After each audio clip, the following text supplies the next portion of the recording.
Welcome, everybody, to episode 3 of our Reditus campaign. We give you guys a little update as to where we're at. If you haven't been watching, which you obviously should, if not, go back and watch the previous videos. We met 4 adventurers. We had a small gnome, Felix, a half-elf ranger, Jak. We have A.T.L.A.S, who's an automaton.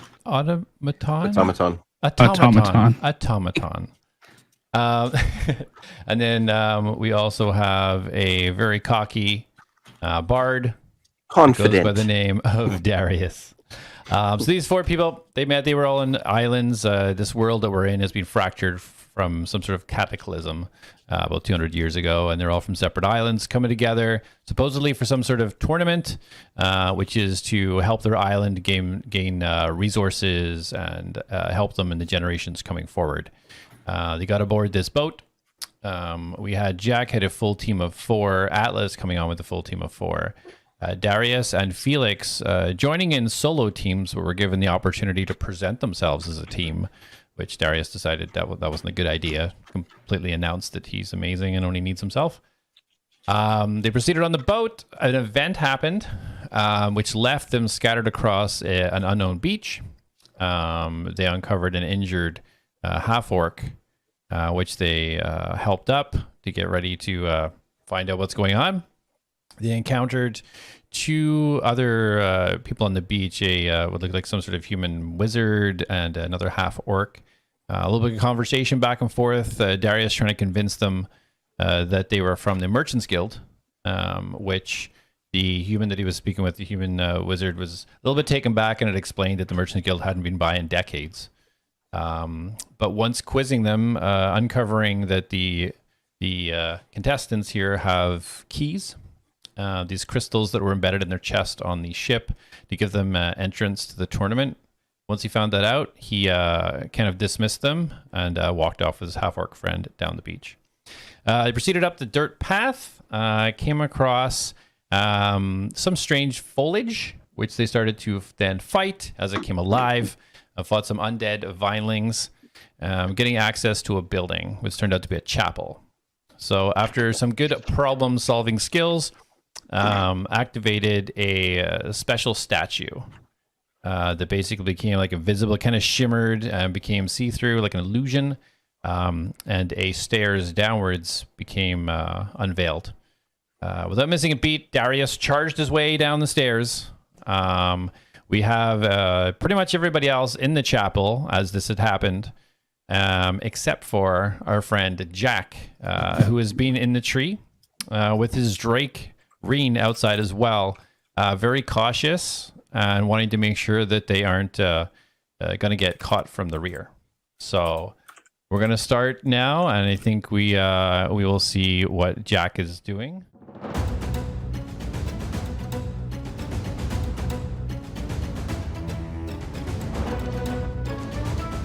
Yes, that protects your flesh, which protects your insides.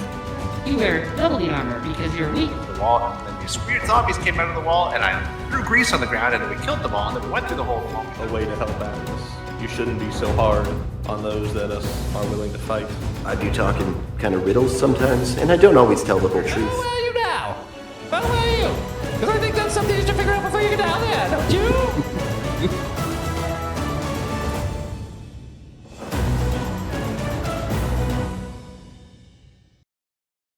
So let's get it going. So Jak, as a reminder, show everybody the map. You are up in a tree.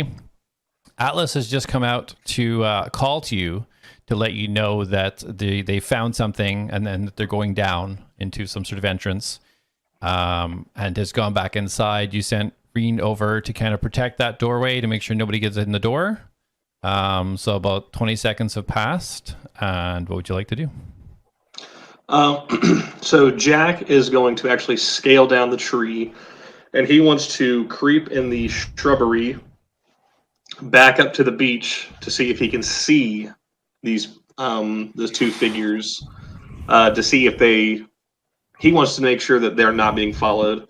So he wants to go see if he can lay eyes on them real quick, and if he feels like they have no intent to follow, he's going to quickly make his way into the chapel. Okay. Are you bringing Green with you? Reen will stay at the door. Green will stay at the door. Okay. All right. So just bear with me. So as you walk down the path, it is a bit of a distance down there. It did take about 10 or 15 minutes of travel. So you're making your way down there. For sake of expediency, you get there. Let me just show you what you're seeing. You arrived at the beach. You don't need the map for this. As you arrived at the beach, you see the human mage and the orc over at the corner. They're past the cart you'd inspected, and they're over at the corner by some bushes. And they seem like they're just digging through some bushes. They don't seem to pay you any mind. They're not looking anywhere else. They're simply kind of foresting through these bushes in the southwest corner of the beach. I guess if they're not paying any mind, I guess can I try an insight check to see if I believe okay, these guys really aren't coming this way, and if I believe so, I'll dart out of here. Yeah. So roll a perception check. Okay. Dirty 20. Corey. Okay, so from your distance, without kind of pressing your luck and going right up to them to see what they're doing, unless that's what you want to do, you can see that the mage is kind of more supervising, while the half orc is actually kind of in the bush, almost disappeared into the bush right now. But the human is kind of stand back, more of a supervisor status. You can't see what exactly they're digging at or looking at, but the orc is pretty much right in the bushes with the human kind of supervising. All right, Jack's just gonna people eyebrow. Sorry, go ahead. Jack's just gonna head back and start heading towards the chapel. Okay, good enough. Let me move you back. Bless.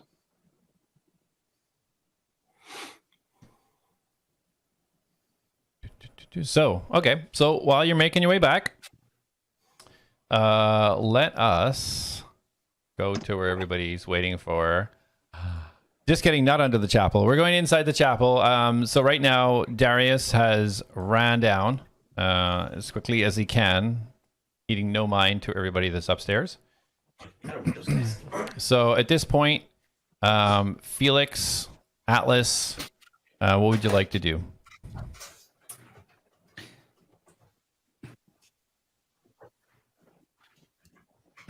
Yeah, and I was kind of following him behind. Okay, so you're following down the stairs? Wait! Right, yeah, there was a ladder, and then he went down, and then we were at the top, right?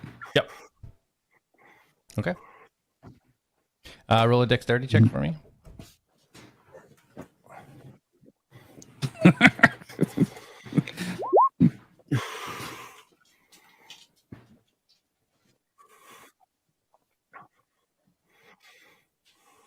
It's a scary ladder. Mind your footing. Ow. What did you get?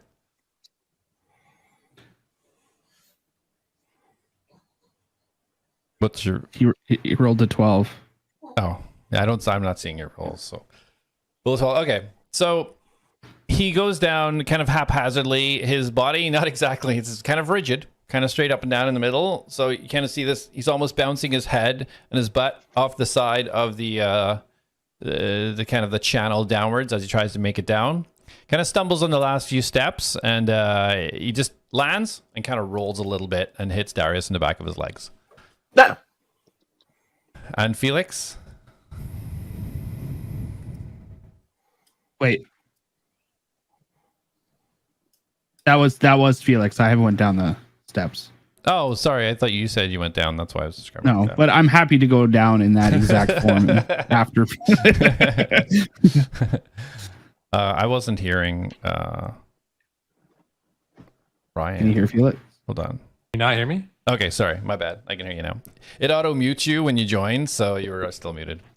Oh, I was like, because I've been talking a lot, and I was like, oh my god, I'm sorry. Okay, so yeah, Felix, pretty much what just happened, only a little bit smoother on the transition down because of your flexible shape. I'm do you assuming. want Gunnar to roll? I was gonna say, I'm assuming Gunnar's coming with you. Yeah. Okay, he doesn't need the roll because even if he hit the ground with the way he is, he would be completely fine. So he's good.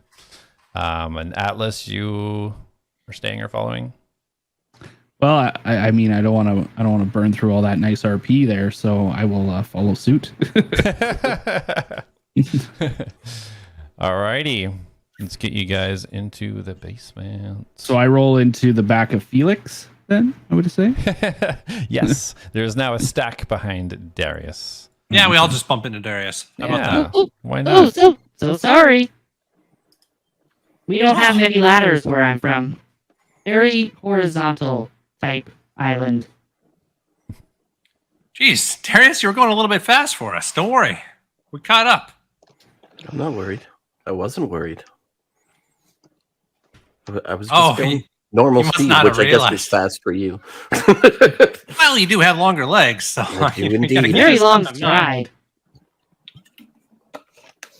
So, what are we doing down here? I don't know. This room looks kind of cool. What's on the floor? Like, is it That just a would normal be floor? the ground. I'm not talking to you. Okay. Okay, Felix? so I want Felix and Atlas both to roll a perception check, please, as you land in the under chapel.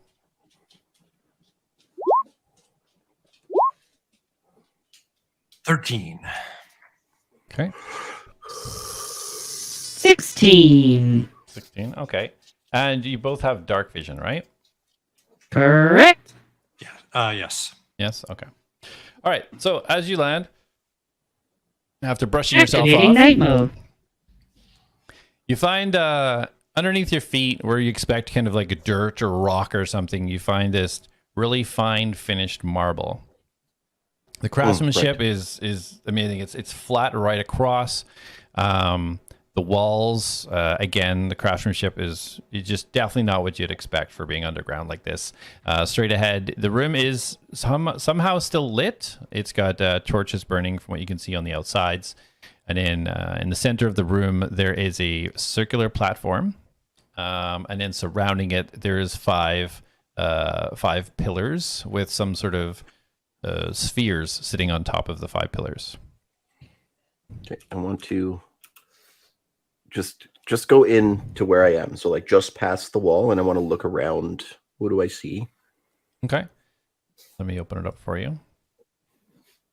So because of the torches burning, from where you're standing, you do get to see pretty much the entirety of the area. I just realized all of the chat can't see it because I'm not in there. So you get to see. Is there any specific area beyond that? It opens up. It's very mimicked. It's got a it's kind of square shape. It almost would form a circle to kind of mimic the inside of the middle platform. And then again, these platforms here, you see 5 spheres, but it looks pretty immaculate. Okay. So can I tell the original purpose and what civilization might have built this place? You roll yes. Let me see here. Let us roll a history check.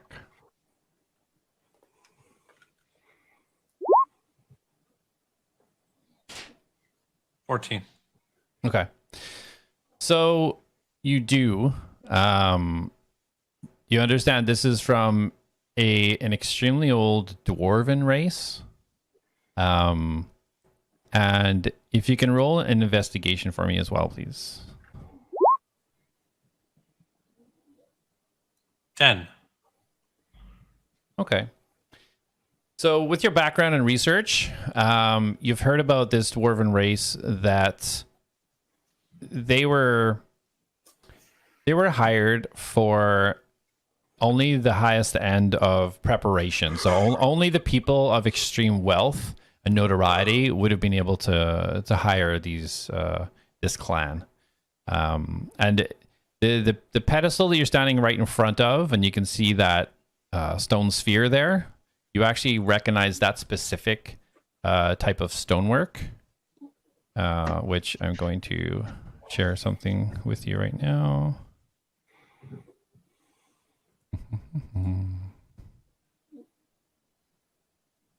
So you recognize these to be Druktin stones. And you can take a second to figure out what exactly that is. You should have a handout if I did it properly. I do not.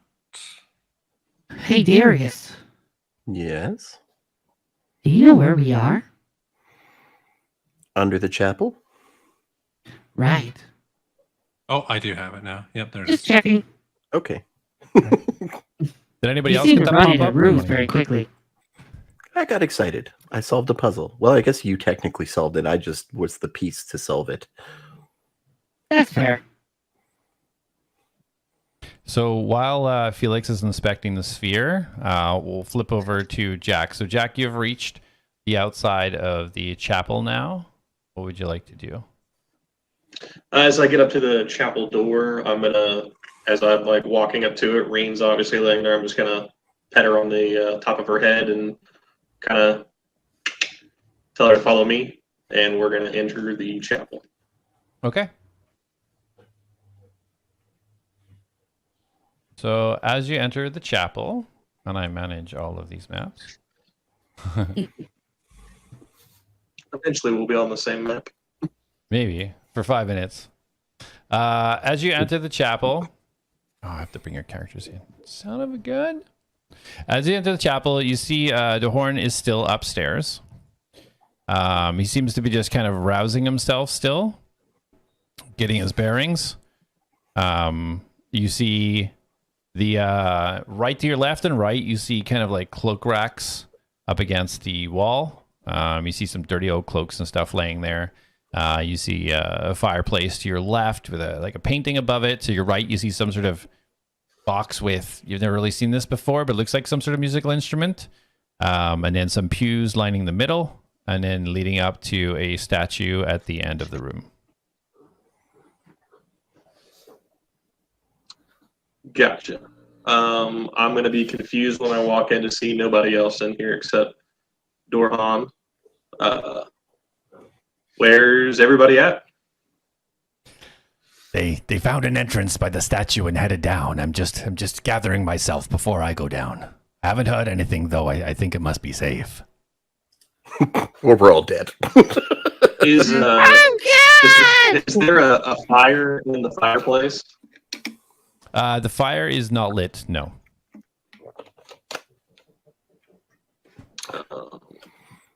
Jack's going to find all your clues. Trying to see if I have. You always check the fireplace, especially up in the chimney. I'm just seeing if I have. So you're looking in the fireplace? I was going to see if I could start a fire. I didn't know if Dahorn wanted a fire to chill by, so I cannot do that. I probably could with stuff in my kit, but I'm just going to go over to the hole by the statue and be like, this right here, this place? Yes, they headed down. Okay.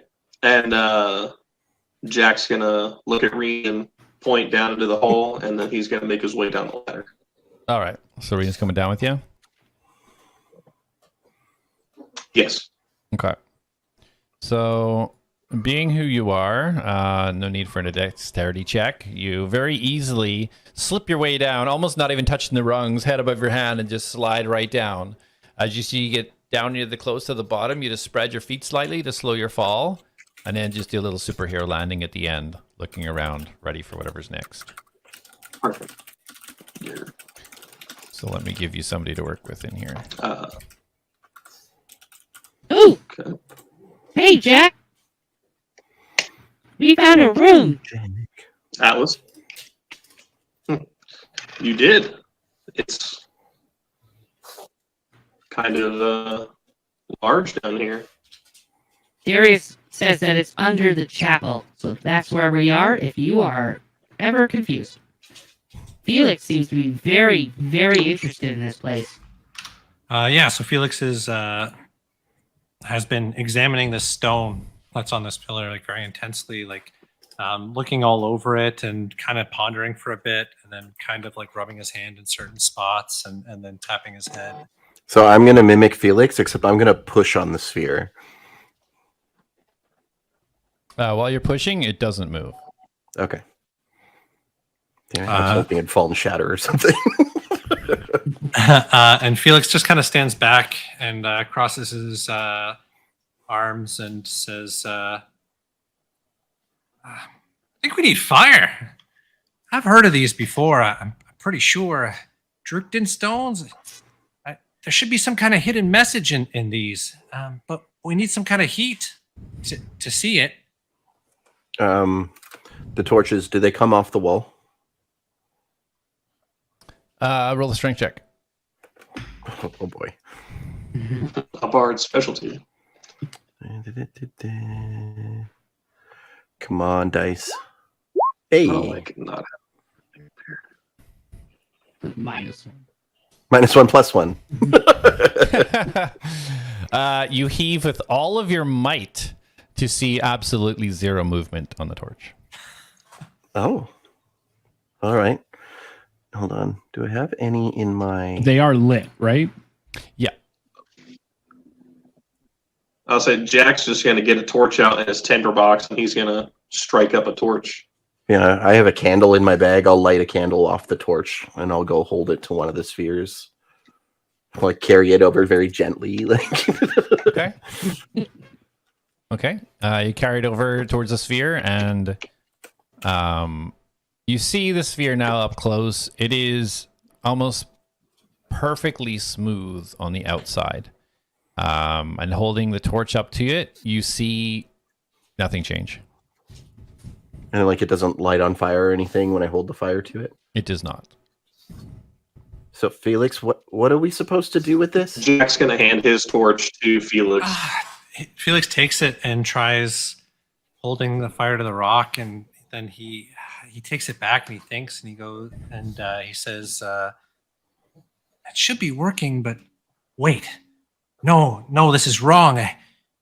That was the older designs. This must be the newer ones. You see, they used to use these things, require fire to see the messages, but they had to change it. Working in the mines, fire, too dangerous. So they used lightning instead. But how are we going to generate lightning?" And Jack's going to snap his finger and go Reen. And Reen's going to run up and he's going to have Felix explain to Reen what he wants.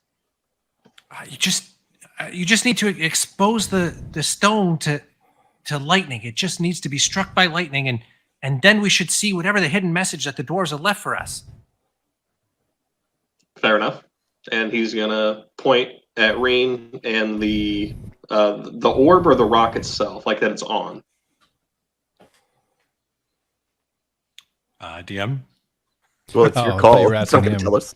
Yeah, I mean, you have, so you Well, have, just to re-explain. So you have like the pedestal, which is it's fairly basic in its carving and structure. The sphere itself, that's what you recognize to be a Drukden stone. Yeah, is the okay. actual So it's sphere. okay. The sphere. So it's the sphere that you want to strike. Yes. And then Reen is just going to quickly just kind of like looks like she's spitting, but she's just going to shoot a quick lightning bolt right at it. Okay. Which one do you want to ping? Which one you want to do this to? Is it the one by Felix? Yeah, I'm at this point. I've gone right up to Felix to hang out with him. Okay. It's so cool. So, Reen understanding what's going on, you see kind of Reen kind of lean back, put a little bit of weight in his back or her back, and just open the mouth, and just you see this smallest stream of electricity just spark outside his mouth, and as it hits the rock, you start to see now it start to burn away. It just starts to crumble, and now you start to see some type of shapes forming, and the what you see before you is now this sphere but yet has More music now. the same type of writing as you previously seen on the music sheet. Similar. Ooh, it looks like music notes. Awesome. Does anyone know music? This is incredible. It worked. I knew it. All right, I'm gonna come down and take a look. Interesting. I'm gonna pat Felix on the head and be like, "Yeah, buddy, you did it. Good job." And Jack's gonna pat Reen on the head. Good job, you did it. So, do you want her to hit all of them? Yeah, let's do that because I want to see if they all have musical notes and if it's like a sequence, like if it's a song or anything. Okay, and then Jack is gonna go Reen, snap his finger, and he's gonna point at each individual sphere and let her get to work. You're like Kratos in God of War 4. Boy. Yeah. So it's a bit of a distance between. Did you want Reen to like travel around a circle? Do you want him to stand in the middle and shoot? Like, where do you want Reen while he's doing each of these? Or go right up to them? Just literally gonna walk up to each one, and it's gonna be clockwise, starting where we're at. Okay. And she'll just literally walk straight up to it. Okay. So yeah, you see Reen slowly going up and doing exactly as instructed. She opens mouth, sparks fly out, and again, burning a trail around to uncover a message. She does this each time, and uncovering. It looks like a little bit different on each pillar, but now all of the 5 pillars are sort of uncovered. It's taken her probably about a minute to do this sequence. Yeah, so I'm just gonna slowly walk to each one, and it is music on each one, I assume. It looks like musical notes, yeah. Okay, so I want to read it. First, do I recognize it as any song? Which are you starting at the one you've moved up to? I'm assuming. Yeah, we'll start at this one. Okay, so y'all watch as Darius approaches and starts reading the music, kind of like he did that some of you seen upstairs. But you're not making any sounds. You're just trying to read it and get a grasp of what it is. And as you look at it, the notes, the sequence of notes are in, aren't making much sense to you. It's not a fluid, ballad or anything. These notes seem to be all over. And as you stare at them and you read over, like, what is this? What is this? And all of a sudden, you just become calm. And as you start to read these notes, as you see them in your mind, they translate into words. And as you read this pillar, you see these notes coming towards you and shaping and changing into letters. And you see this message: the old gods cannot hold you any longer. Guys, I basically say that out loud as the words come into my head. I don't speak it. I kind of just the old gods can hold you no longer, and then come out of the trance when it's done. Okay. What? And so Wait, again, what do you mean? Paying no mind to them, I'm going to the next pillar. Okay. What does he mean by that? They can't hold us any longer. So The old gods. Do you know who the old gods are? Do I Is know someone who the old holding gods me? are? Guys, just let me finish. I'm gonna because that kind of chilled me out. I'm gonna be super calm and just guys, let me just finish reading this, okay? Okay. So as you go to the next one, the same thing happens as you start to read the music, translating into letters, into words in your mind. We all hold our magic in the grounding sphere. Hold on. I should probably note this down.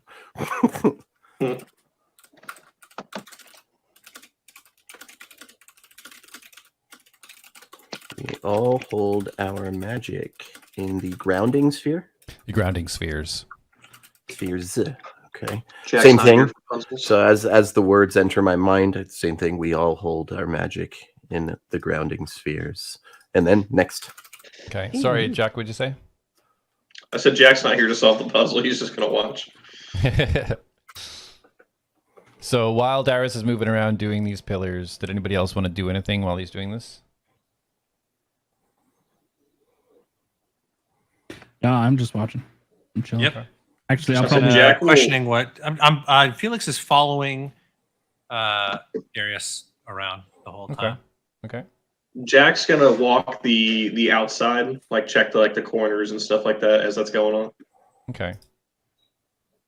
I'm going to pet this guy back here. Okay. Sounds good. Forget his name. Got it. All right. There you go. Hey, Gunner. Good Gunner.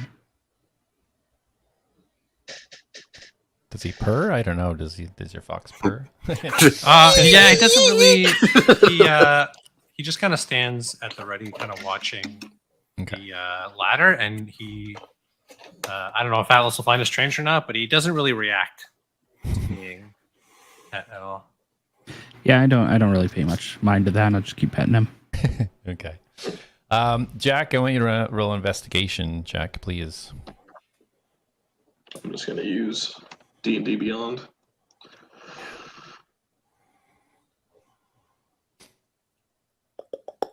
Yeah, a 10. A 10. Okay. Yes. So as you're kind of moving around the room, you've probably, if you're going around the outside, you're probably at the west side by now, as they make their way around the other way. And you just see, it looks pretty normal. You do see some sort of engravings almost within the wall, but it looks really old, kind of dusted over. And as you get to the full west wall, you see kind of like rocks on the ground, and it kind of like a little bit of that wall is kind of almost being broken a little bit. But other than that, you don't see anything that would kind of bring to your attention. So as we go back, we got Felix and Darius going up to the, you're at the northwest pillar now. Yep. Okay. So this one, the words you see, hear our prayers and find your way. Prayers and find your way? Yeah. Hear our prayers and find your way. Hear our prayers and find your way. So same thing. I mutter it as the words enter my brain. Okay. And kind of snap out of it. Still super chill. Just like, it's almost like I took like NyQuil every time I've gotten into one of these. So I'm just in this like almost like dazed state. Hey, man. So as you finish those words, saying those out loud, you actually see this one now lift slightly, about 2 inches off the pillar, and the musical notes start to light up and kind of start rotating around the sphere. That woke me up. Felix, any ideas? No, I'm not sure about the magic that's involved with these. I can try and... No. Hold on. So as it's spinning, do the notes make more sense, or are they still just as gibberish as they were? No. Okay. They look exactly the same. Okay. I wonder if there's an order we have to do this in. Examining the spinning or glowing notes in that, can I tell what type of magic this is, or anything like that, or anything about the... Roll an Arcana. So 14. So,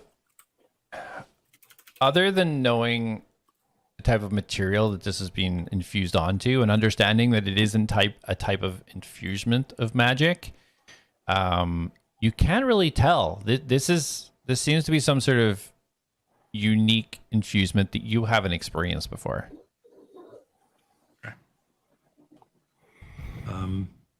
Yeah, Darius, I don't know. I've never seen this before. I mean, I've heard of Drukton stones, but I don't know much more beyond how to reveal the message. Okay, well, let's go check out the other ones and see what those messages say. And if need be, I'll just go, if another one starts floating, I'll just go around and breed more. So let's go check out the next one. And I make my way over here. Okay, so you hit the northeast pillar. This one reads in your mind, the beacons are ready to guide you from your starlight prison. The beacons are ready to guide you from your starlight prison. I wish you could experience this. It's really weird. All right. Well, let's go check the last one. Are you repeating the same actions as last time, like reading? Yeah. That's so. Now when I'm typing it, that's going to be me saying it out loud. So as you finish this one, you now see this sphere go about 2 inches up and start to rotate, and kind of blue wrappings, kind of almost like electricity, with the music rolling around. Okay. Are they rotating clockwise or counterclockwise? Clockwise. Okay, and the final one. So while he moves to the final one, does Atlas or Jak, do you guys need to do any movements? Jak, you've made it around to back to where you were without seeing anything above beyond what you've already seen. Yeah, I'm just I'm gonna stand like in between Atlas and Felix. Just whoever needs me, I can get to. I'm gonna probably move up as I'm like listening to Darius say these words outside. I'm like kind of shuffling them around in my head, like kind of processing them like as a subroutine of like what kind of order they might make sense in. Okay. So Atlas, Green's gonna go stand next to Gunner. Sorry. Okay. Yeah. Keep the pets together. Got it. So Atlas, as you move a little bit closer, you feel almost a tug, like as you get kind of close to where Darius is, you feel almost something almost like pull towards you. Okay. Do I feel that from within? No, you feel it almost like somebody's got just this tiny little string, and they're pulling you westward. Okay. I'm going to kind of go with it a little bit. Let it pull me to where it needs to go. Okay. So as you feel the pull, you feel it pull closer and closer. And as you get beside Felix, you feel this intense, real intense pull. And you get this feeling that if this pulls any stronger, you're not going to have an option to resist the pull that it has. Guys, I'm being pulled by something. Is that one of you? I'm not doing anything. What direction are you being pulled? Towards the center here. It's getting hard to resist it now. Okay, just step away for now. My guess, given what just happened upstairs, is this may be opening a portal. And it's not fully open yet, so don't let yourself be ripped into nothingness.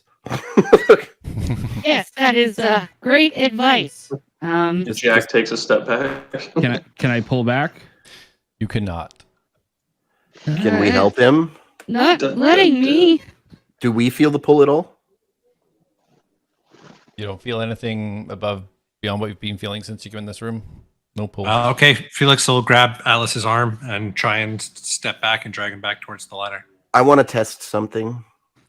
Okay, I'm so gonna Felix started yanking already first, and then we'll do that. That's fine. He Felix, can try to pull him out of the way. I'm going to pull out my rapier and move it closer to the pedestal. Okay. So Felix, you want to roll a stealth check, and Darius, do you want to step closer to the pedestal? Sure. A stealth or a strength? Sorry, did I say stealth? I meant strength. Yeah. I was like, oh shit's going down. Roll stealth. Can Jak help stop Atlas? He wants to grapple his other arm and kind of pull him back a bit. Okay. Yeah. So you can roll an acrobatics. And then Felix roll is strength. So both of you do those individual rolls for me. Just strength or athletics? Just strength for Felix and athletics for Jak. 22. Okay. 9. Okay. So quite easily you aim it perfectly so as not injure anyone. It wraps around Atlas's arm. You have Felix on the other side pulling, and he does not move an inch. He is stuck right there. Atlas, you still feel the pull towards, but you're unable to move backwards at all. Well, this is a predicament. Are you guys going to start pulling? Because I'm gonna get pulled. I'm trying. I want to turn towards the very firmly attached torch on the wall, and I want to cast Thorn Whip and use it to try and pull us towards the wall. Copycat. Okay. So you can roll a strength check.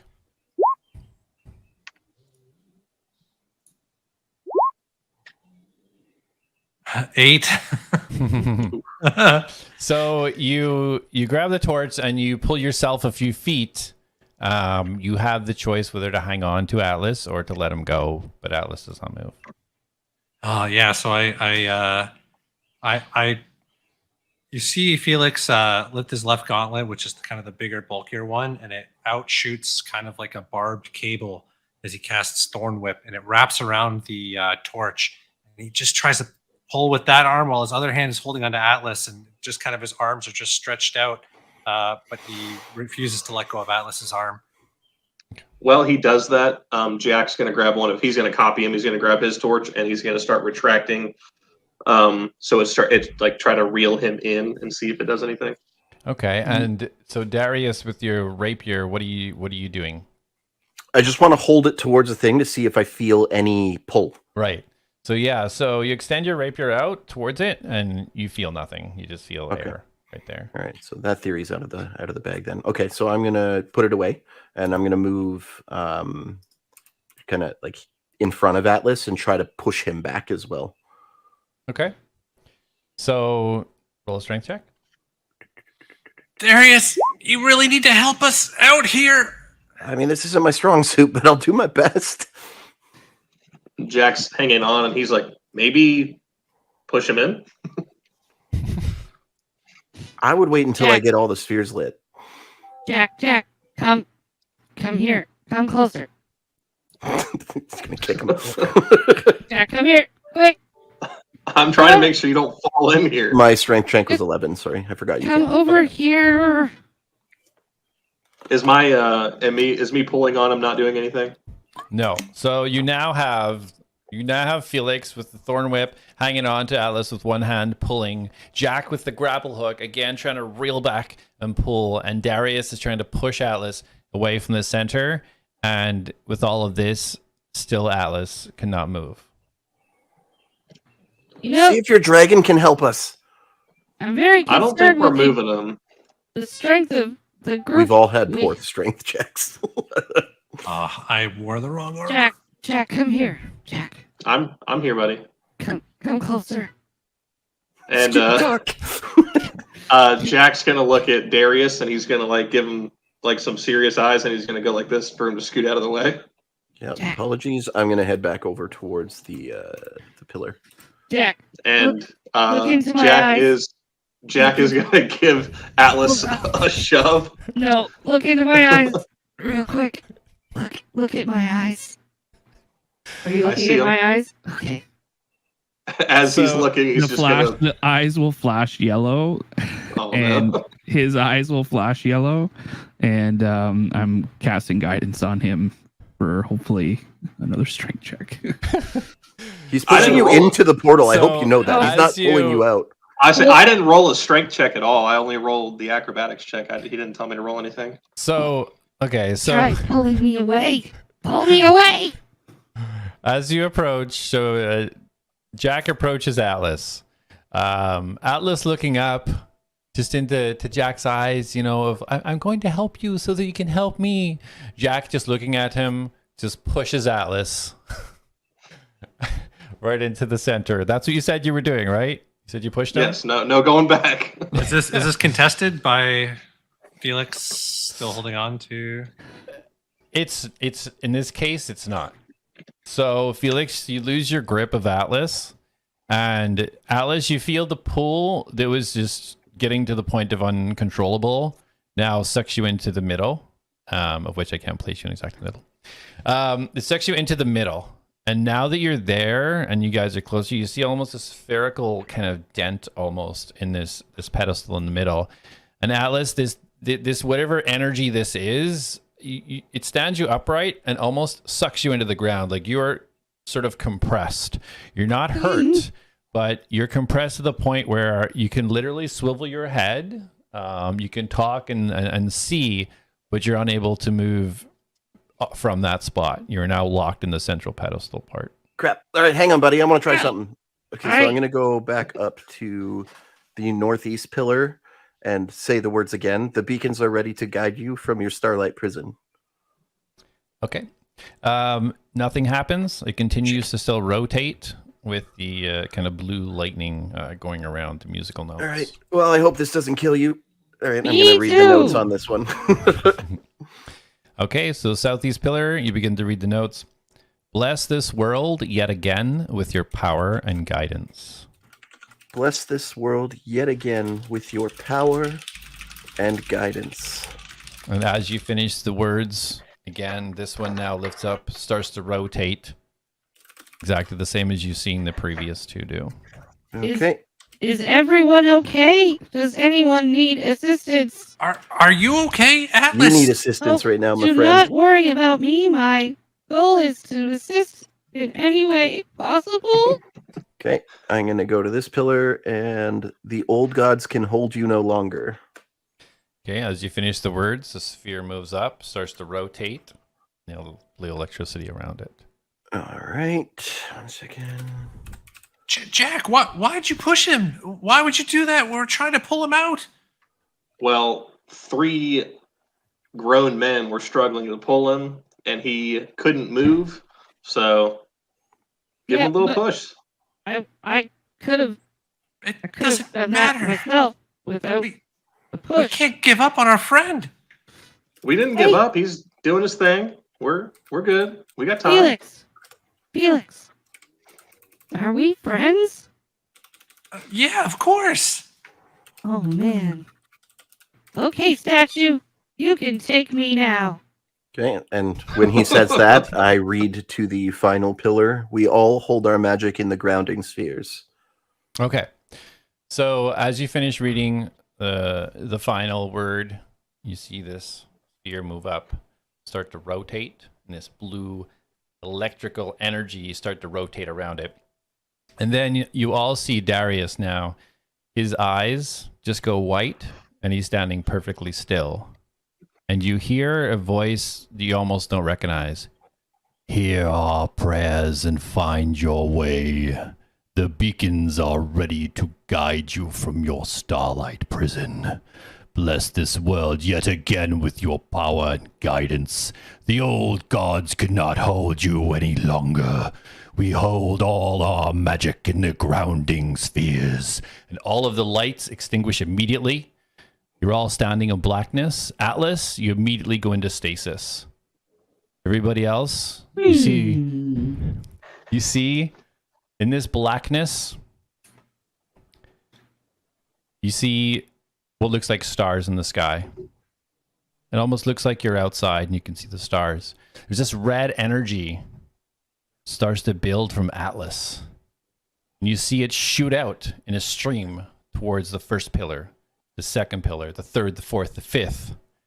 And the energy between these pillars start to connect and they start rotating in a circle. It comes into the middle, and now it looks to form some sort of illusion displaying towards you now. You see like a world floating above Atlas. It's lush, complete, beautiful. And on this world, you slowly see red blips start to form. You see one blip, a second, a third. Finally, 5 points are established on this beautiful world. You see humanoid shapes forming around each one of these flashing beacons that are here. And after a few seconds, you feel a deep low hum starts coming from each of these points. The vibration from the hum is so intense, gains so much, so frequent, so loud, you almost feel like your bones are going to shatter. The points, you start to flash. A beam of red energy is sent from each one of them to the center point. A huge streak of red lightning is shot upwards to the center towards the stars, and in silence, then a shape begins to form. Something massive is pulled down towards the world, something immense. Then the illusion fades. An explosion of red energy comes out of Atlas, blows you all back and shoots up right up above Atlas through the ceiling. Atlas, the moment you went into stasis, you found yourself in this darkness. This is a darkness that you felt back when you were on the ship. Looking around, just blackness. Stars at a great, great distance. But all around you, just darkness. You suddenly feel your body pulled backwards so hard, you feel your legs and arms just shooting out in front of you uncontrollably. You open your eyes, and you see yourself standing upstairs in the chapel. And you're over to Horn. You see your friends, they're looking around. The statue looks to be normal again. Then all of a sudden, you feel yourself pulled again. Your eyes open, and you find yourself pulling a painting off the wall and munching the corner of it. And then you realize you're back on the boat. Now you see all the contestants just laying safely in their beds. You get this sense of relief that everybody is safe now. Then another pull. You open your eyes again. Nothing. Not even blackness. No feeling. No sensation. Just an unending emptiness that seems to envelop you for all of eternity. Then you get yanked backwards yet again. You open your eyes. You see this gentle, smiling face about 3 inches from your own. A weary-looking old man with scraggly dark hair, wearing a monocle, looks like he hasn't slept in weeks, and he's looking straight into your eyes.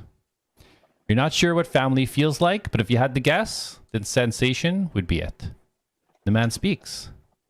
Atlas, my boy, we have accomplished a lot together, and although my illness still has its hold on me, I won't give up.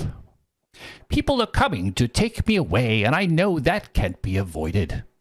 I thought that I, the great Dr. Elias Veritas, was going to be this world's savior, but you are the hope that this world needs, and possibly the only chance we have.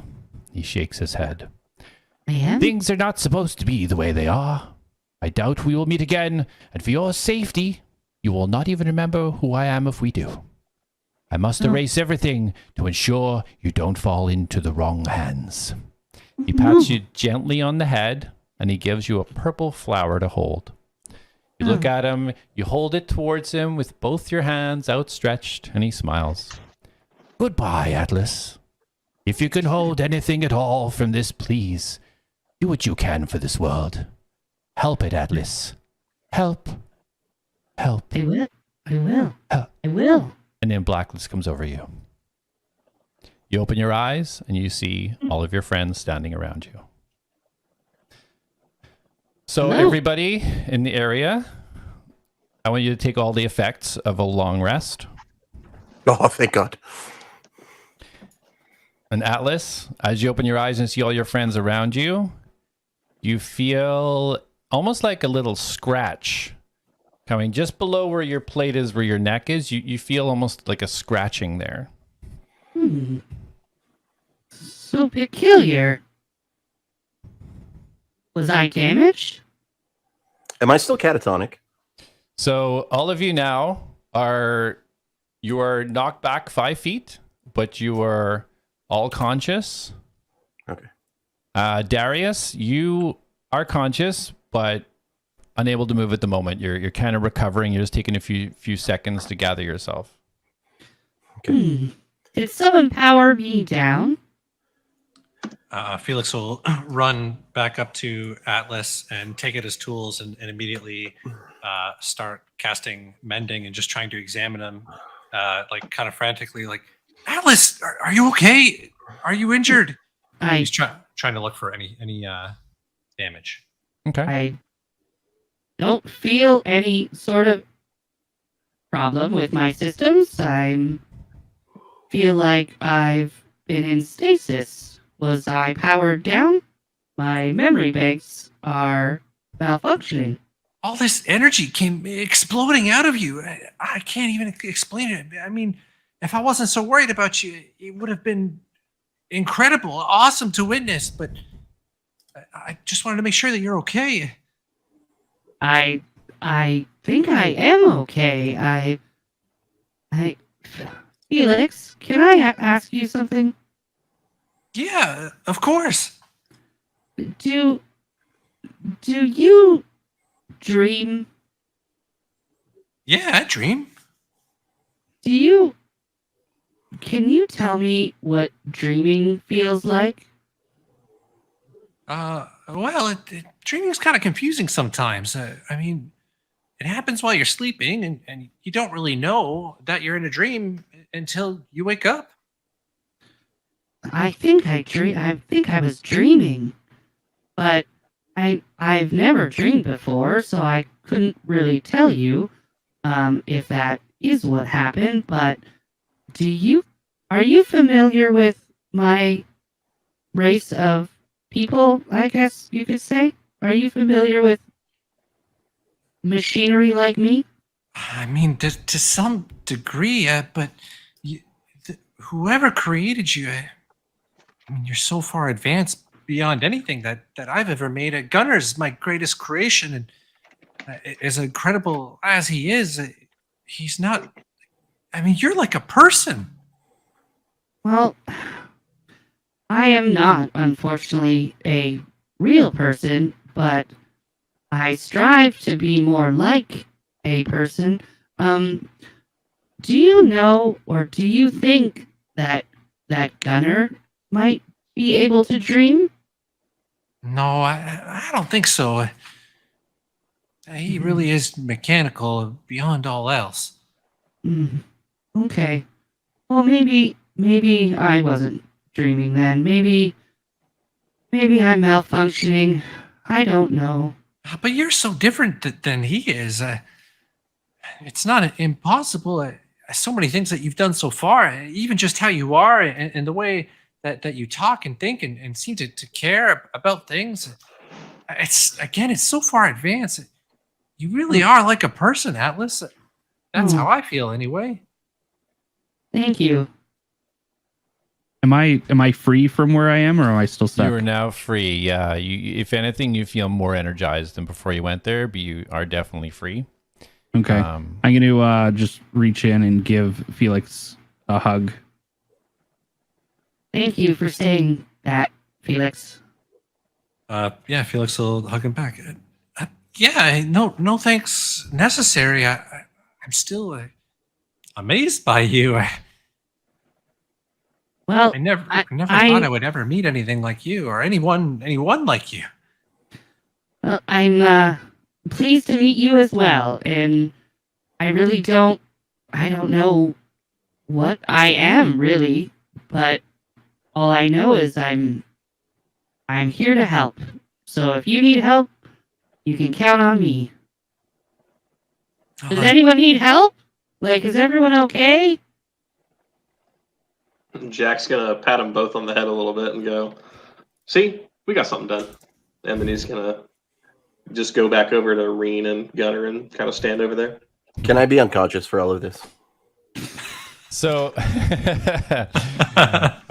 all right. So Darius, as you kind of reel back from seeing all of this and whatever this strange energies that you felt kind of flow through you, you look down at your hands, and they're kind of shaking, but it doesn't feel something that's quite uncontrollable. And you slowly clench your fists, and you steady them, and you realize that there's kind of like something inside you that feels a little bit different.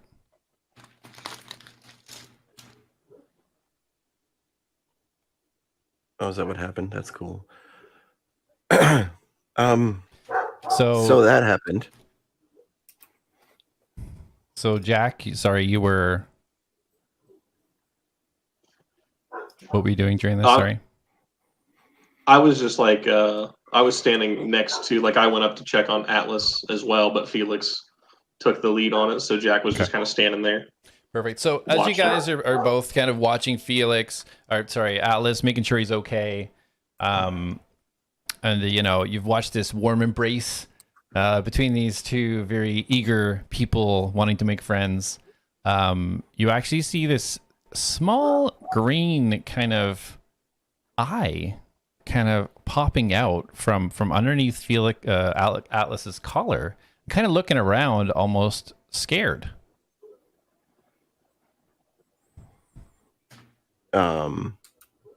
Atlas. Yes, Darius? Would you like a hug too? No. I'm sorry, I should have offered. No, and I put my hand on his head. I'm just like, reaching. Darius, this is not how we hug. This is how I hug, buddy. And then I pat him on the head. Listen, are you at all organic?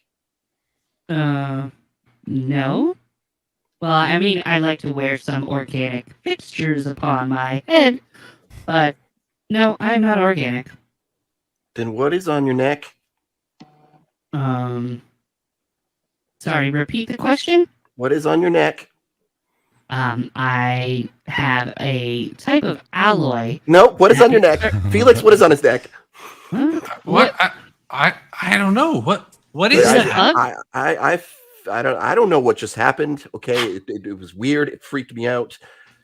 I feel like I blacked out for a second, and then there was lightning, and then I was flying through the air.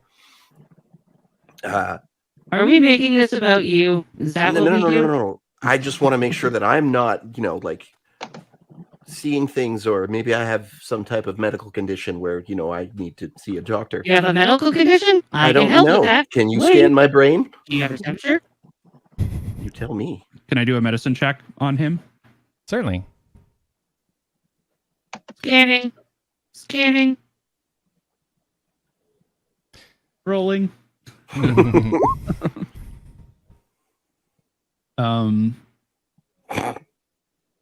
What is it? 6. 6. Wait. Okay. Sorry. 8. That makes a big difference. Yeah. He seems fully healthy. He doesn't see injured whatsoever. Nothing beyond that you can tell. You are fully healthy to my diagnostic scans. Okay, then Felix, what is on his neck? So as you guys are talking about this, trying to figure out what this eyeball is, it starts to come out a little bit further, and you now can all see. Yeah. Out of me? Yeah. Crawling out. I'm assuming from where you were itchy. Oh, good heavens. And you now, Atlas, in your understanding of plant life, you actually know what this is. You realize that the clipping you took of the undead vinelings that were outside somehow has regrown. Interesting. I jump back. Okay. Did I not leave that clipping on the thorn? No, you took it. You I did grab it back. Purposely cut it off. Yeah. Wait, what? Yeah, like you purposely took that clipping off. You mean off the horn? Yeah, you took it off whenever you were leaving. I laid it on him though, didn't I? Yep. Or no, I took the thing out of my. Never mind. Yes. This is not good. He doesn't look threatening right now. He looks actually a little bit more scared of the situation. Oh, hey, little guy. How did you get there? Do I know that he's from the clipping, or am I? Like, you can tell because of the makeup of it. Yeah. Okay. So he doesn't answer, but he moves closer towards you, up towards your head, almost snuggling against your head. So you grow mighty quick. Everybody, this is my friend. Everybody. Yeah, do you remember the last time you said something like that was your friend? Atlas, isn't this one of those things that attacked us before? Yes. I pull out my dagger. No. It's like kind of creeps away in fear and kind of hides behind Atlas's head. It's okay. I will raise him as one of my own.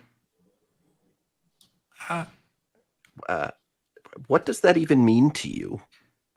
I don't know, but it sounded like something that sounded good to say. So, I mean, it's something that, organic beings say when they're talking about their children.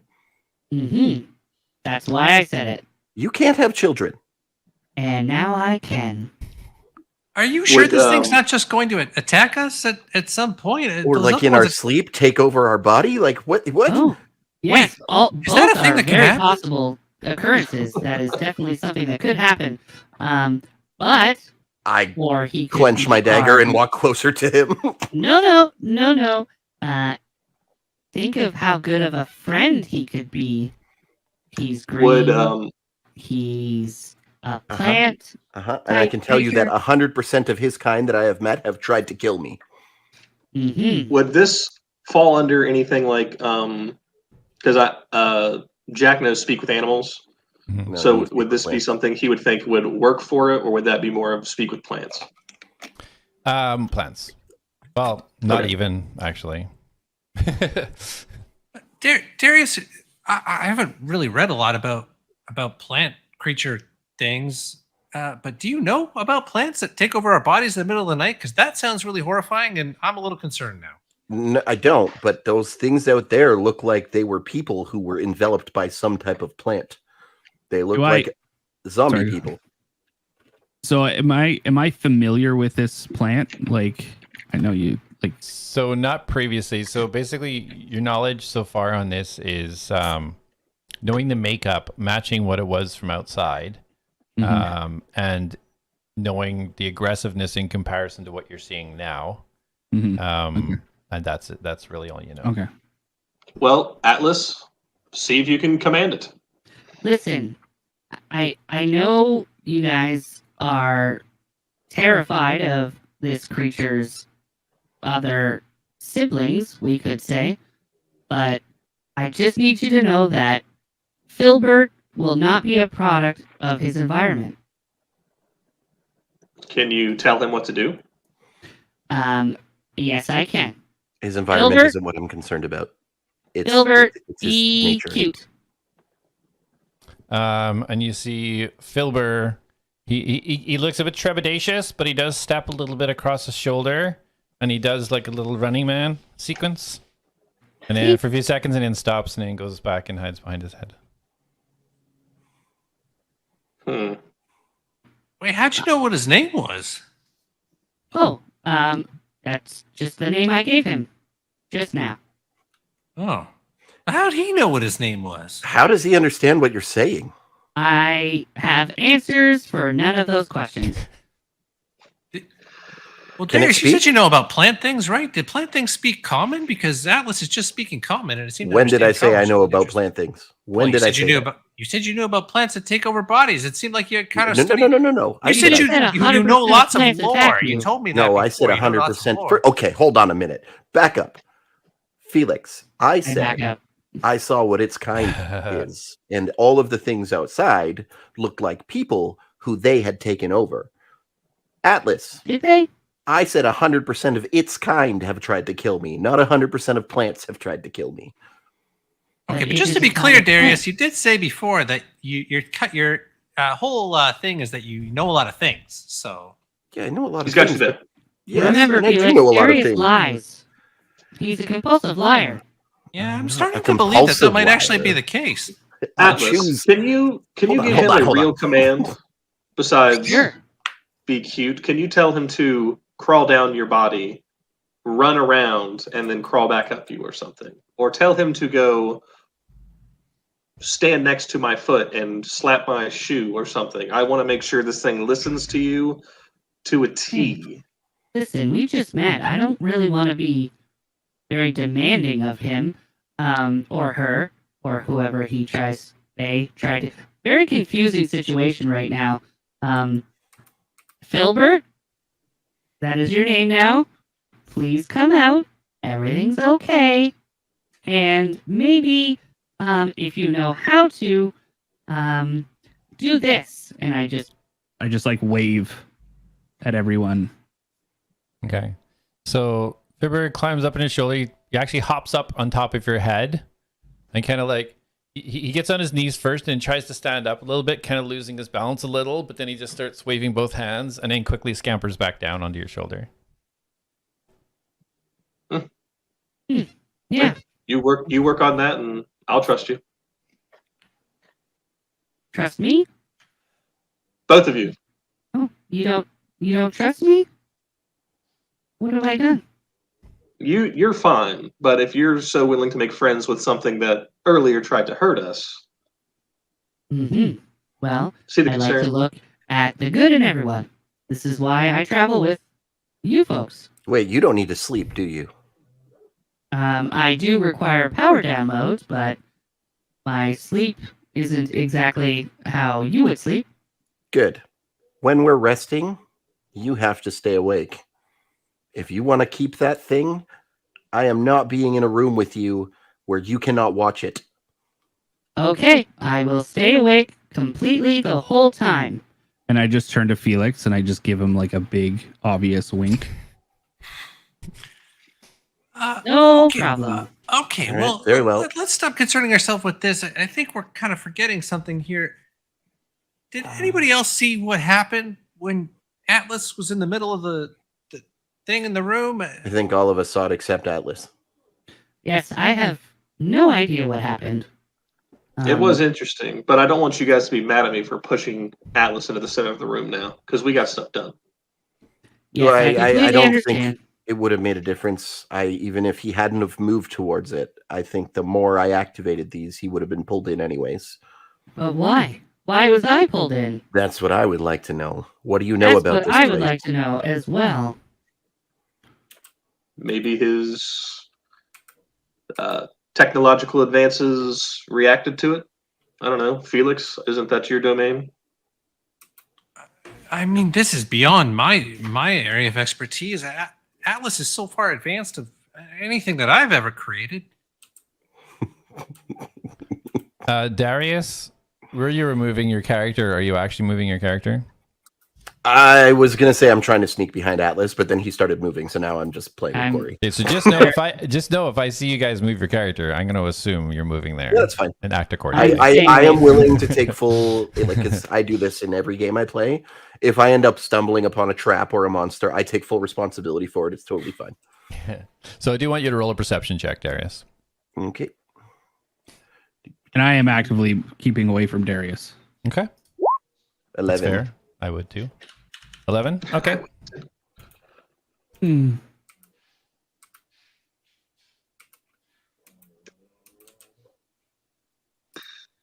What would you guys like to do? So, a world with blips on it. Has this room changed at all, or was that what my perception check was for? From what you can see, the room hasn't changed, other than the stones have gone like back to normal. I'm gonna just whisper to Filbert, and I'm gonna open my mouth, and he's just gonna crawl inside, and I'm gonna close it shut. Okay. Little do you know, inside of you is a furnace, and you just incinerated him. He plunks himself down, and you just kind of see his little fingers and his little eye peeking out under the bottom of Atlas's mouth. Yeah. So do you think this was where we are at? This world?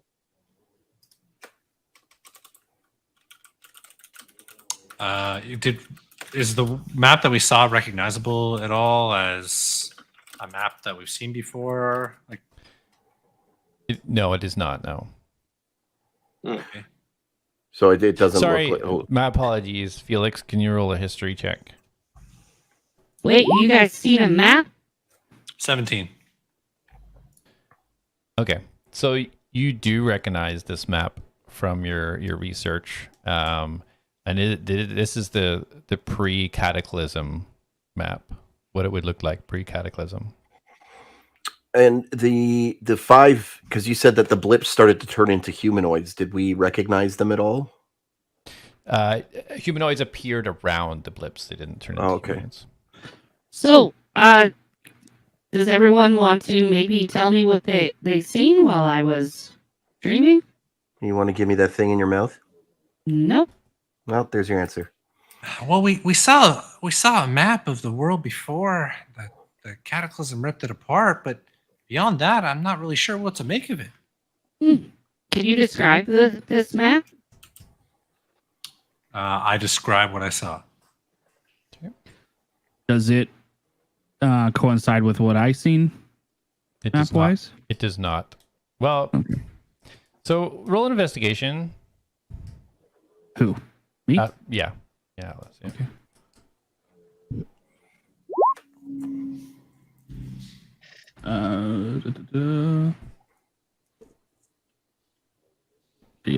I mean, do you need me to add my modifier to that? No. 5, Actually, 6, you know 7. what? Yeah. No. No.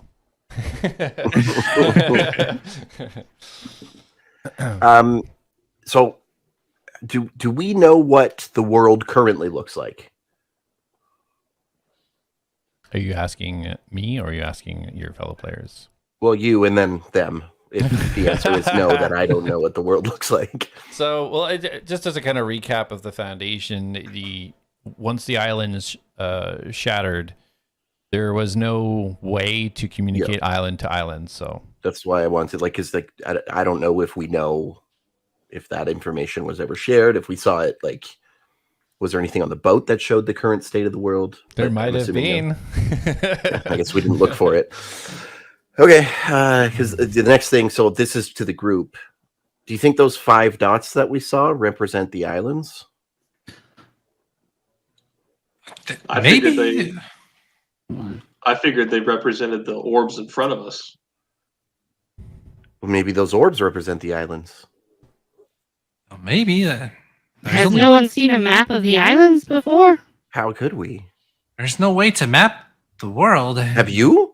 You're saying that like you have. I have. Oh, okay. So based on what Felix has described to you, does that line up with the islands? No. Why are we having this conversation? Not at all. It can't be only 4 islands, though, right? Surely. Well, there's 5, right? Because there's our 4 islands, and then the island we were going, or particularly maybe on. Processing. Well, I almost wouldn't consider Continentum as an island, though, right? That's supposed to be a main land. I thought it would be a lot more massive. Processing. I assume processing means he's going through his notes. Processing. There are 22 different bodies of land surrounding.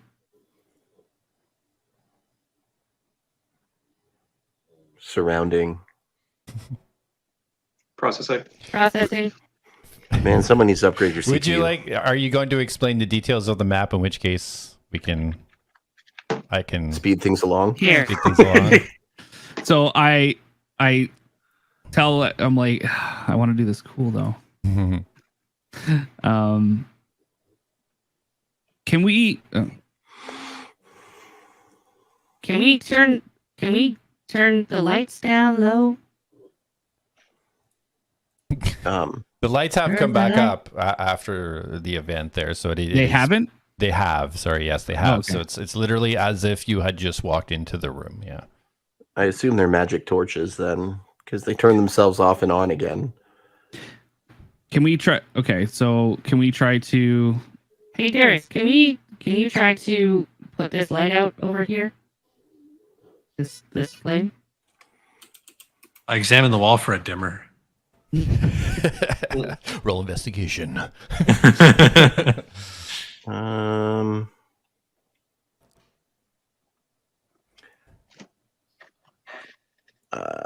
I don't think I have anything that I can put it out with. If you're looking for the darkest part of the room where you guys came in the stairs, there's no torches in that particular tunnel. If you're looking for the darkest part, that's where it would be. Okay. All right, follow me.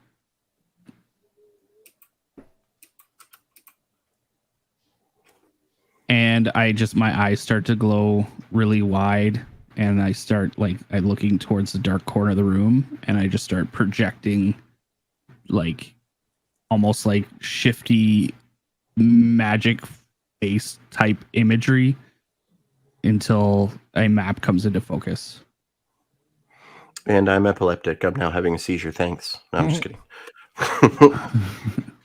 Wow, this is incredible.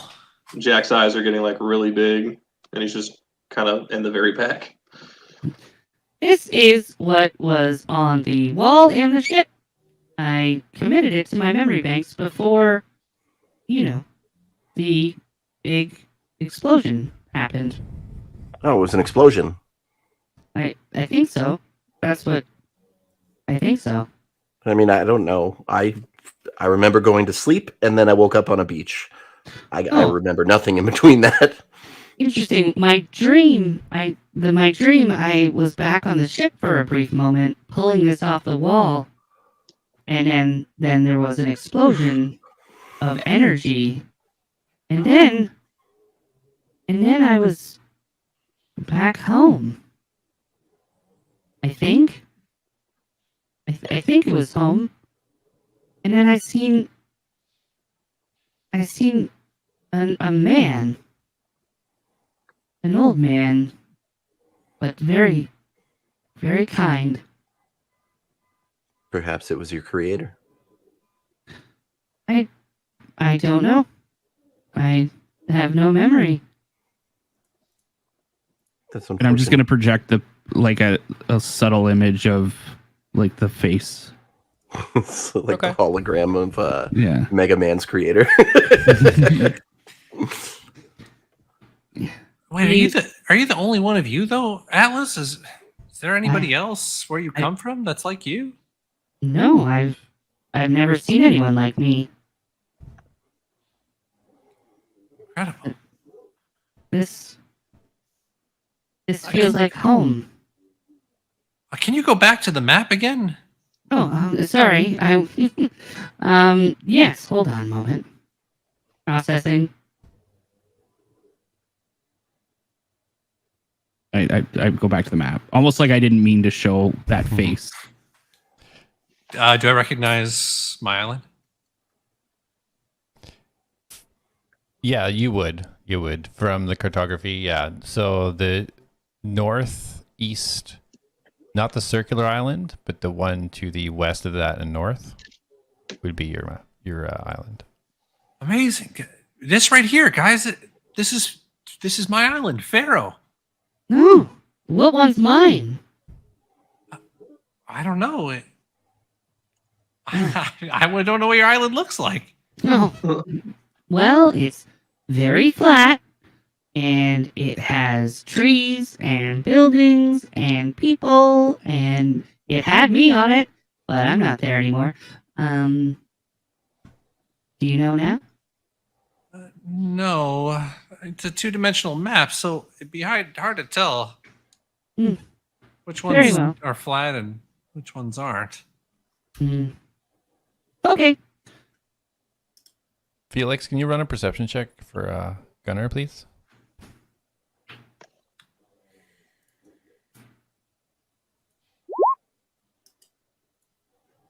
$17.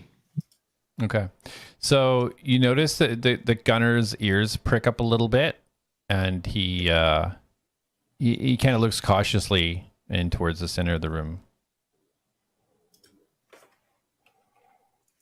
I'll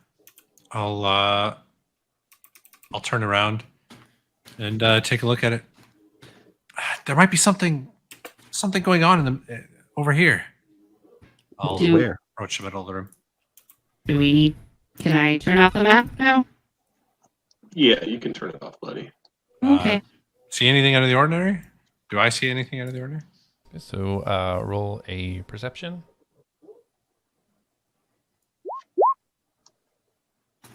$20. Natural? No. Okay. Dirty 18 20. plus 2. Okay. So you don't see anything, but you hear something. It almost feels or sounds like a scratching, but not like the scratching you heard before with the newfound friend. scratching almost like gravel, almost like a rock, like that kind of sound. And you hear it coming from the west side of the room with that roll. Okay. That was where I was going to go inspect next before we got show and tell. Felix will draw his light hammer and start to approach. Whoa, where are you going? There's something coming from over here. Oh, so you just run right towards it. You don't. Yeah, I want to see what it is. What if it's dangerous? Why do none of you consider danger? I do. That's what makes it so exciting. Didn't you run down here? I'm used to it. Yeah, and was this room dangerous? No, we were fine. You didn't know. I knew. Oh, come on, Darius. Where's your sense of adventure? Well, there's a sense of adventure, and then there's stupidity. No way. This is the most exciting time of my entire life right now. Okay, I'm going to stand way back here. So Bro's scarred from getting held down by plants. I'm gonna hang out in the hallway, and I'm just gonna like project the picture of that older man again, just kind of looking at it. Okay. Jak will approach with Felix, but he'll stay a little bit behind him, so he has room to look around. Sure. Okay. So Felix, as you and Gunnar get closer, Gunnar's ears like at full alert right now, and you can see him almost kind of preparing himself for some sort of danger. But as you get closer, your ears pick up a little bit, and you can definitely hear this louder. This is definitely coming from the full west wall, where you can, now that you're closer, see some breaks and crumbling from the wall, where some of the kind of rocks are like the beautifully kind of marbled walls have kind of broken in and fallen on the floor. Okay. I want to examine the wall, like maybe knock on it. Like, is it clearly there's something right on the other side? Is it hollow? Is it solid? Yeah. So basically, where those rocks have fallen out, you see what looks like dirt. You would expect to be, now that you're this far underground, some sort of clay, very thick dirt almost. Now, what has fallen out in rocks wise is only like about a foot by about a foot. It's not very wide. It's very small. It looks like something's tried to push and kind of knocked those bricks out, but it's kind of like a hard clay substance. But you can definitely hear the scratching from behind there. Hello? Anyone back there? Can't really hear any other sounds coming through. Well, might as well see what's on the other side then. I'm going to back up and back Gunnar out of the way as well. Just stand back a bit, Jak. I'm going to raise my left gauntlet and open-handed point it towards one of the fallen pieces of debris. My gauntlet is going to begin to emit a bit of a glow, and so is the piece of debris, and I'm going to cast Catapult, and I'm going to launch it at the western wall. Nice. Roll an attack. So it actually just is the first thing it collides with. Has to make a dex saving throw, and it takes 3d8 bludgeoning damage.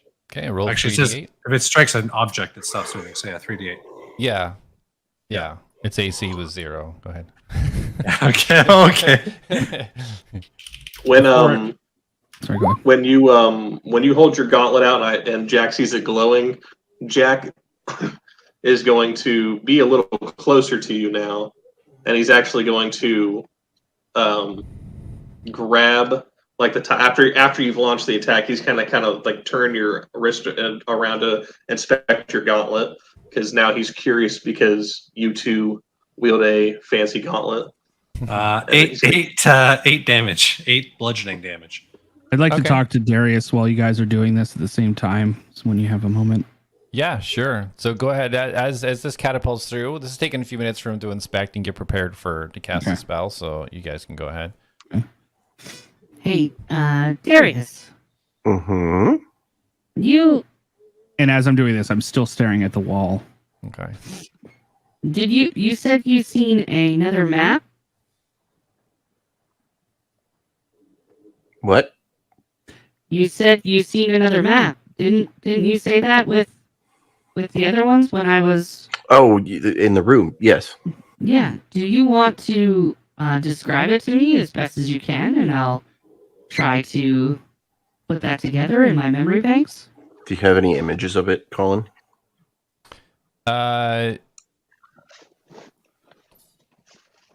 Do I? No. Okay. Well, I describe it to you as best I can. Okay, so maybe I'll take some time to process that, and maybe at some point be able to spit out some sort of police sketch style. Okay. Okay. Yeah, Well, basically, just explain that it's a lush planet. I personally didn't recognize it because I've never seen any maps of even the current world. But based off what he showed us, can I see like similarities? Let's roll an investigation.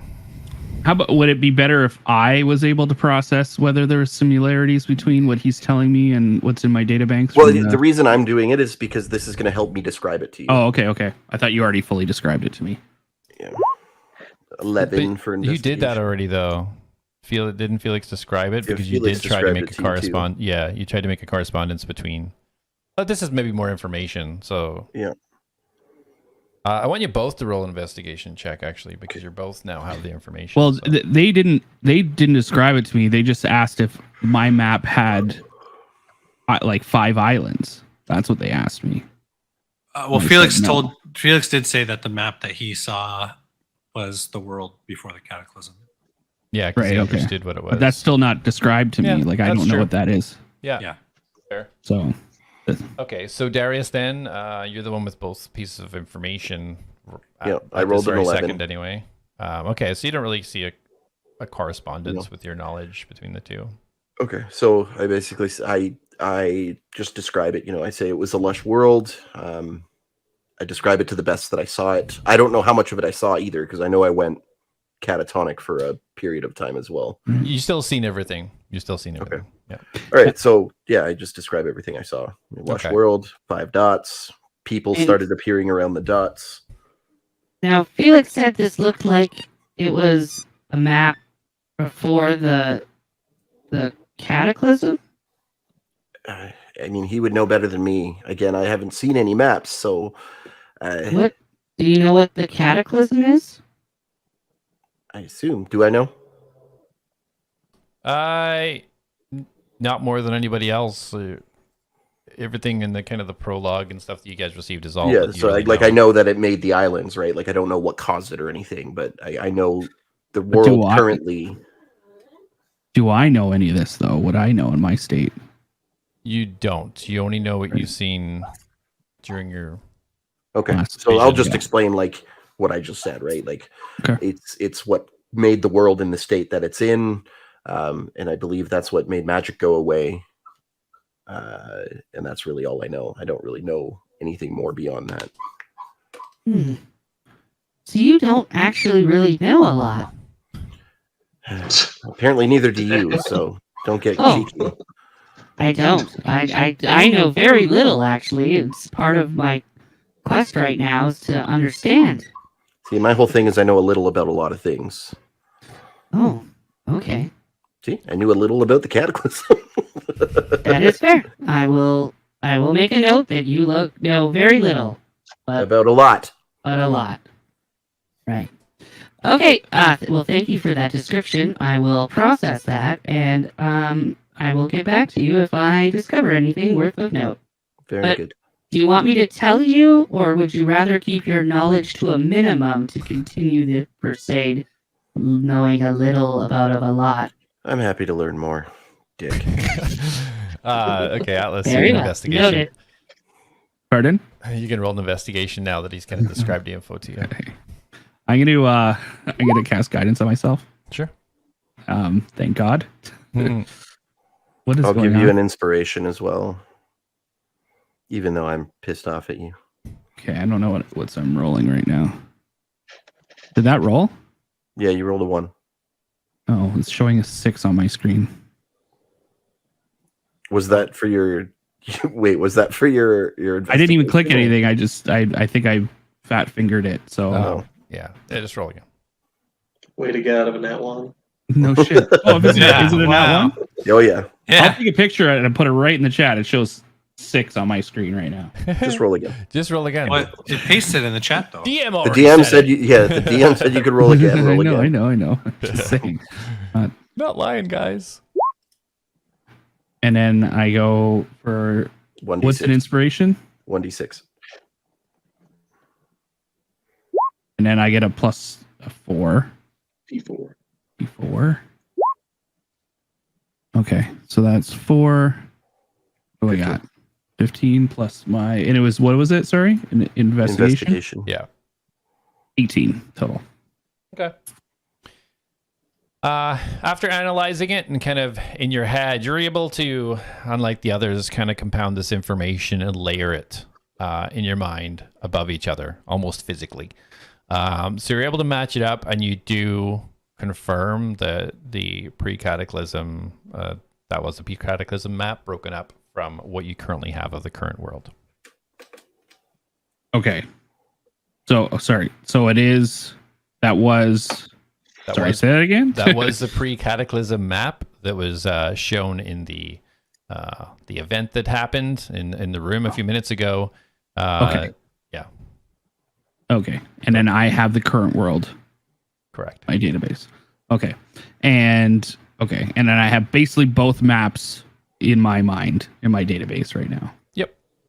Okay. All right. And I'm going to project the map onto the wall just for Darius to confirm. Okay. All right. So all that's happening. Jak and Gunnar, please hold on. Where is Reen's behind? Okay. So as you catapult this with great force, this rock, right, your aim is excellent, right through that kind of section of rocks that had come out, and although not very forceful, does have enough to push through. And now you can just see kind of blackness on the other side. After he finishes his catapult shot, Jack's gonna reach down and like grab his gauntlet. He's gonna kind of twist his hand a little bit and go, "How did you fit all this into one thing?" He's like, "I can only fit," and he's gonna flex the crossbow out, and then his little grapple. He's like, "I can only fit one on each." Oh, I mean, I could talk for hours about how I did that. So much experimentation, so many different things, so many magical artifacts that I had to inspect and then practice replicating, plus all the different mechanisms that you had to fit in, plus it had to be lightweight enough to be able to carry around. You got to find the right ally to be able to do that, because if it's too heavy, then it's not really very wieldy, and it's really not very useful for all the different things that you want it to do. But the problem is that I can't even fit everything I want it to do in for the same day, so I kind of just put the things that I want for that day to be in there. Certain things are always in there. Anyway, we can get into it later, but I want to know what's going on behind this wall. So as you're explaining this, you can both now hear this kind of stone scratching even louder, and you start to hear a faint, almost sounds like mumble start to come through this wall.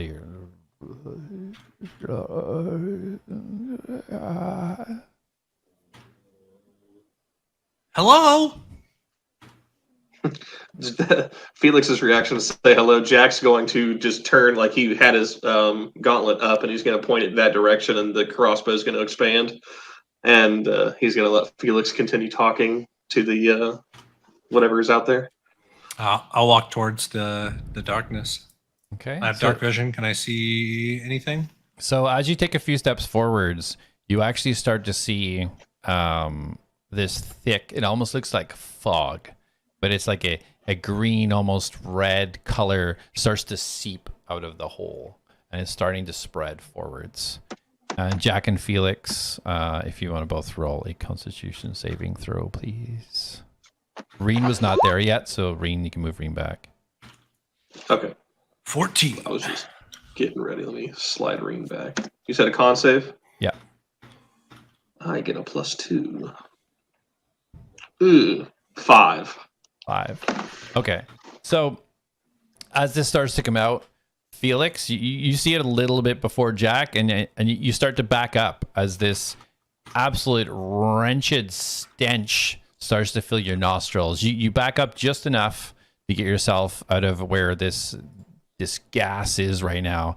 Jak, you feel this fill your nostrils, and whatever this is, it makes your muscles almost convulse, and you're paralyzed in that spot right now. Oh, lovely. And the gas is slowly seeping out. Enter the room. Yeah. That's not good. Jak? Felix will grab Jak and try to drag him back. I don't think I can move right now. Roll a strength check. I shout across the room. It's almost like someone warned you it was dangerous. Oh, I need the other armor so bad. 6. 6. Okay, you try to pull him back. Roll a strength check for Reen, Jak, because Reen would instinctively try to pull you out. If Reed goes in, doesn't he need a Constitution save? Shh. No, he doesn't. She. Dang it. Sorry. It's offensive. Hold on, I need to remember where I pull up her stat block here.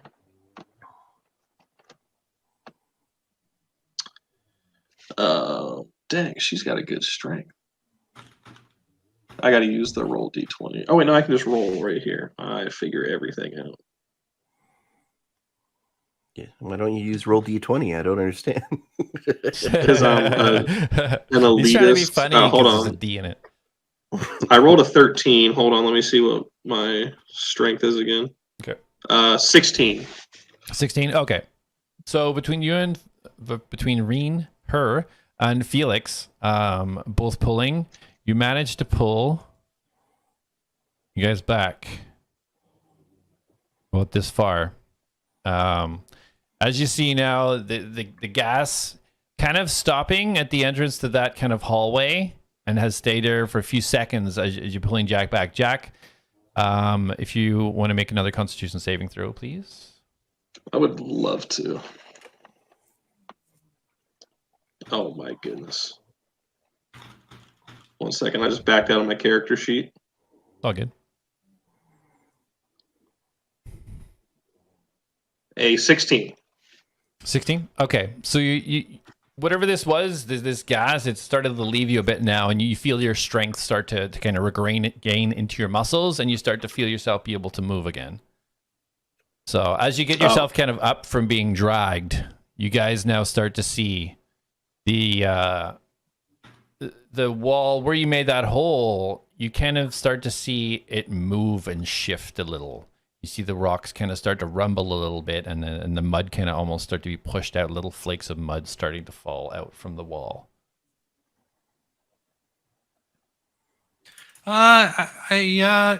Darius, Mm-hmm. I think we've got a bit of a problem from the wall over Don't here. say.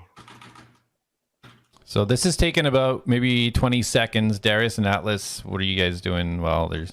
So I'm going to cast message, since I am familiar with Dorhan. I am going to cast message on him. First, before I no, you know what, I'll do it, and you can tell me if it fails. It's a cantrip anyway, so it doesn't matter. If he's within 120 feet of me, and it doesn't matter, I can pass through stone. So if he's directly above me, I'm basically just going to be like, and I'm going to say his name right because I don't want to risk pissing him off. So I'm going to be like, Dorhan, it's your favorite bard. Any chance you could hop down this ladder? I saw you Hulk jump towards someone. I'm sure you can make the leap down here. He can respond to me. Okay. You don't get any response. Shit. Okay, I'm going to run up the ladder. So... And A.T.L.A.S? I'm going to just kind of hang back. I'm still kind of processing my thoughts, so I'm kind of a little bit distracted. Okay. Jak is just gonna put his hand up and he's going to aim between the rocks and he's just going to fire a bolt. Okay, roll for attack.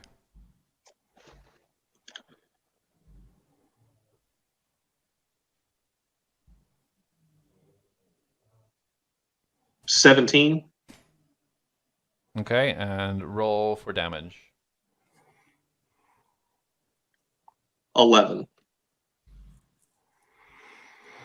Now we have to roll So for Felix, you see Jak reach out with his gauntlet and shoot a bolt right in. You see, in all ears,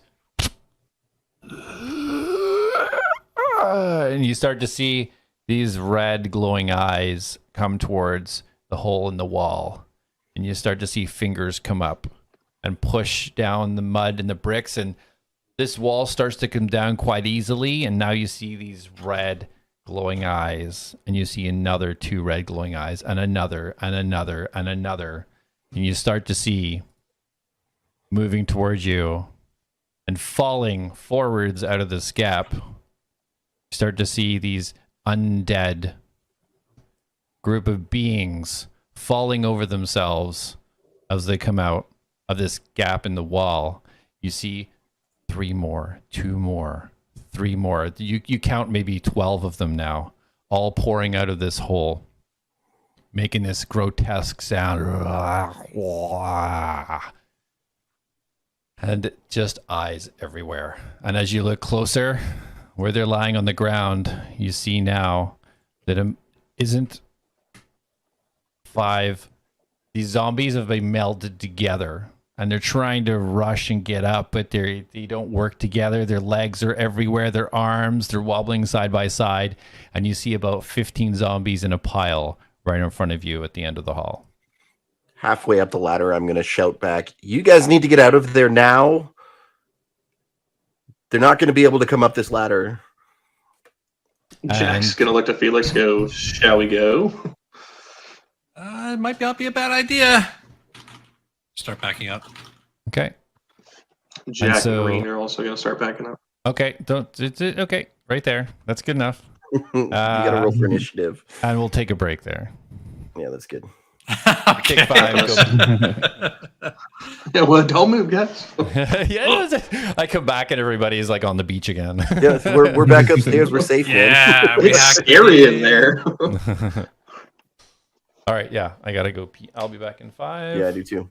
I have a plan Same. for this. I will share it when we're back live again. Oh, but of course. Copy. I'll leave up the zombies so everybody can see what you guys are up against. So creepy.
All right.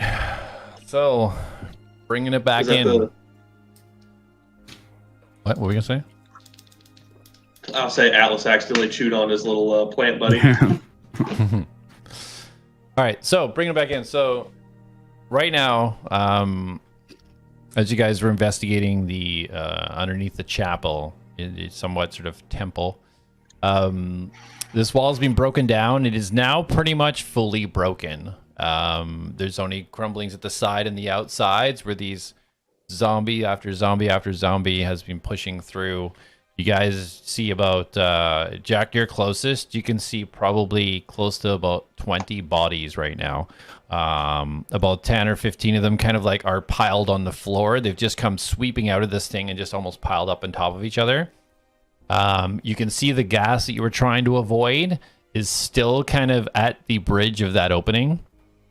But it just looks like you can't really see that far behind because it's blackness. There's literally no light back there, but you do see more glowing eyes behind them. And everybody roll initiative. Do I have to? Because I mean, I should There be it upstairs by is. now. No. So, What's going on over there? Darius, yes, still roll initiative for me, please. I'll explain in a minute. Of course, I get a natural 20 on an 17. initiative roll. Can't investigate anything, but I know how to fight when I'm running away. All right, so let me do the turn order for once. 21. Okay.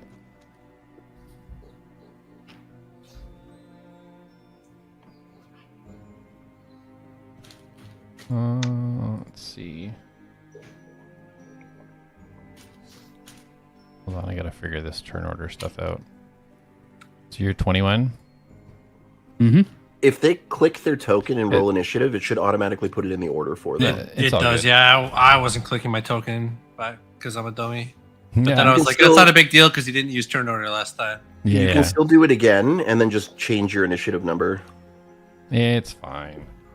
Is that only if you've connected like your character sheet through Well, Roll20? Well, I think you have to be on roll 20. Everything to do has it. to be done through roll 20. Yeah.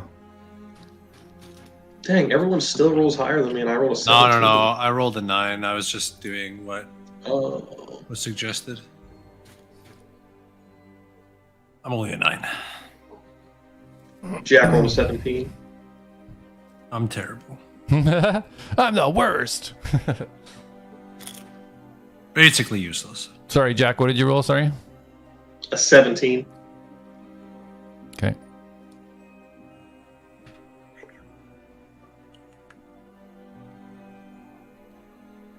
Okay, and your guys' pets just go with you.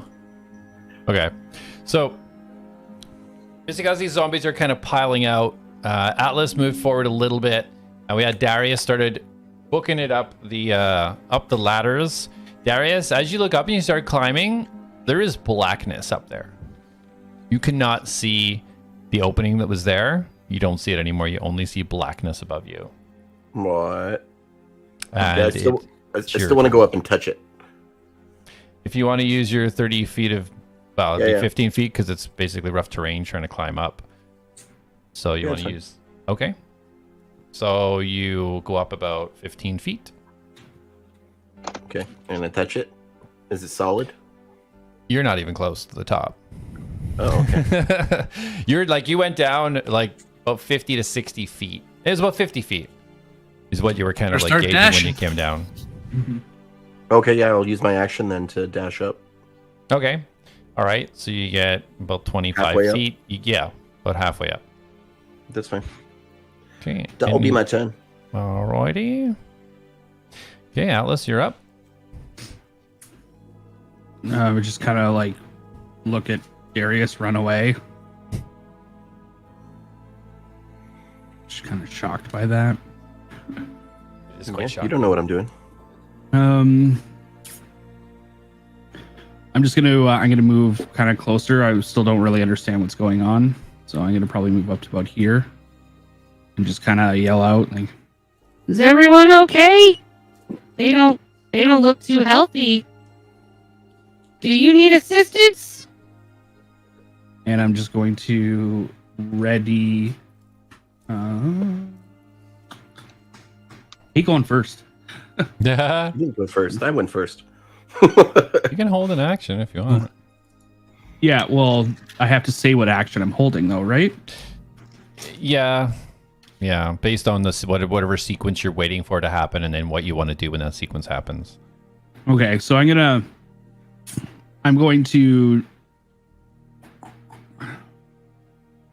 hold my action for my rocket hand, and just wait to see if they're hostile after basically knowing what happened last time I was friendly with random things.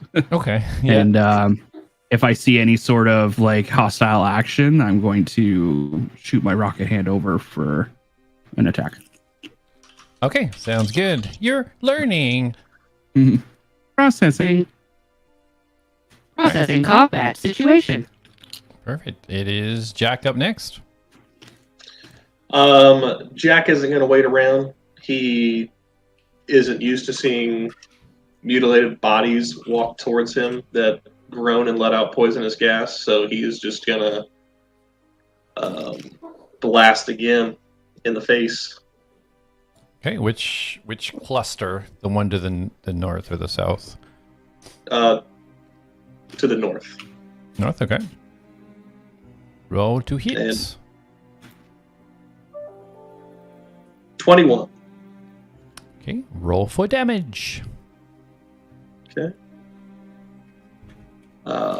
9 points of piercing damage, and as he lets the bolt go, you'll see.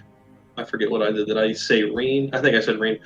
Jak will let out a Reen, and you'll see a bolt of lightning shoot out from behind him. Okay. And that'll be 3 points of lightning damage. Okay. So what's the total? 3 and your 12. Okay. So, as you guys see, Jak does his crossbow thing, starts flying out. Rain right over leans right over his shoulder and shoots right behind, and it travels so fast it catches up with the bolt. The bolt almost looks to enlarge in size and embed itself right into the joining part of these 5 zombies, and it sinks in. They just starting to move slowly, and then they just explode and splatter against the wall and the other zombies beside it. No. Okay. Any other actions for you, Jak? Jak is going to use some of his movement, and he's going to get beside Reen. Okay. And as a bonus action, Jak will tell Reen to shoot some lightning at that other one. Okay.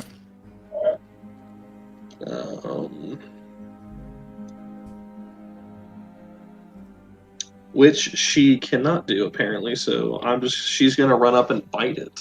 Yeah, she only has a bite. I was waiting to see what was. Yeah, and I was like, I know you get the breath attack later.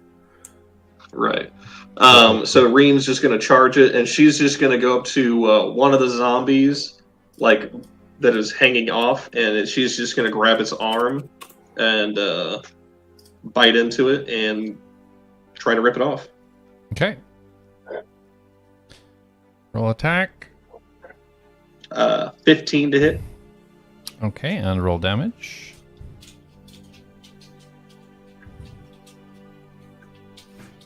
Seven points of piercing damage.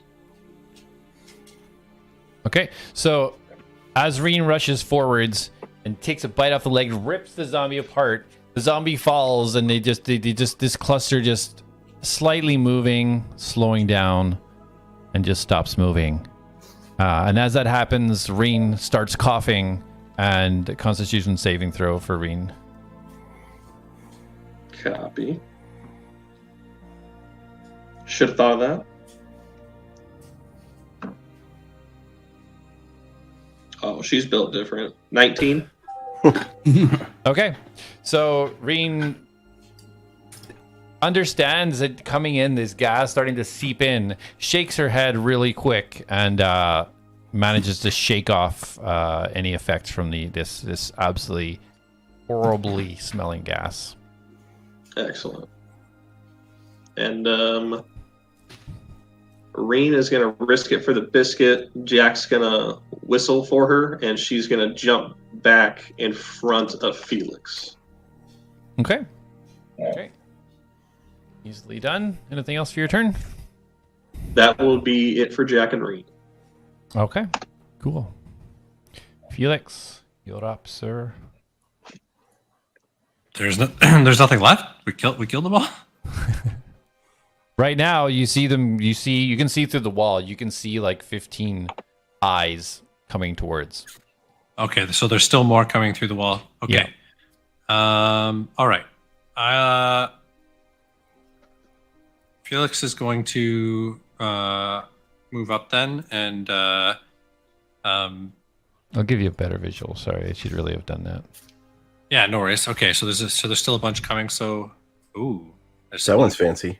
Crazy stuff coming at us. Okay. Felix starts moving into position, and he reaches down to his belt, and he pulls off kind of like a small little orb, and tosses it, and casts grease. Nice.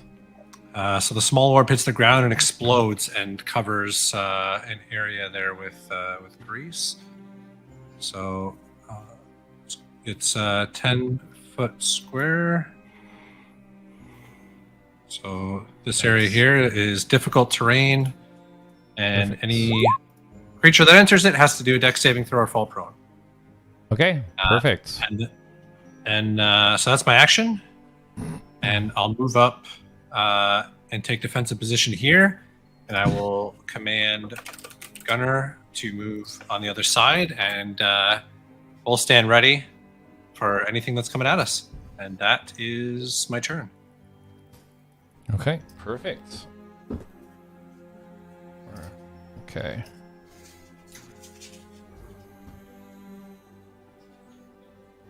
Okay, hold on. The cluster of zombies will be going next. It is not Darius. Okay. Because I just selected one. Damn it, they were supposed to go before. It's all good. I messed up the initiative. And just say what they did. They had to move anyway, so. Yeah. Yeah, just do it. Yeah. So the zombies start to fall out, and now moving into completely oblivious to this greasy goo all over the floor. They know no better. And they start moving forwards. And I'm trying to grab this stupid guy, which I can't for some reason.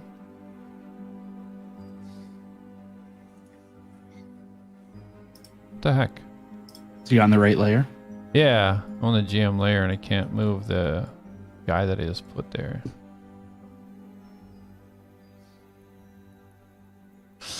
Okay, anyways, so the really disgusting looking guy, let me just refresh here. This is not going to work for me.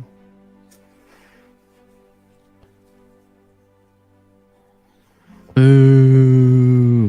Bum, bum, bum. UDM suck. Stupid shit. Felix experiences deja vu as he realizes something has changed in the Matrix. Yeah, right. This is all right. Shit. You bleeped the wrong word. Depends on what NTSC rating you're going with. All right.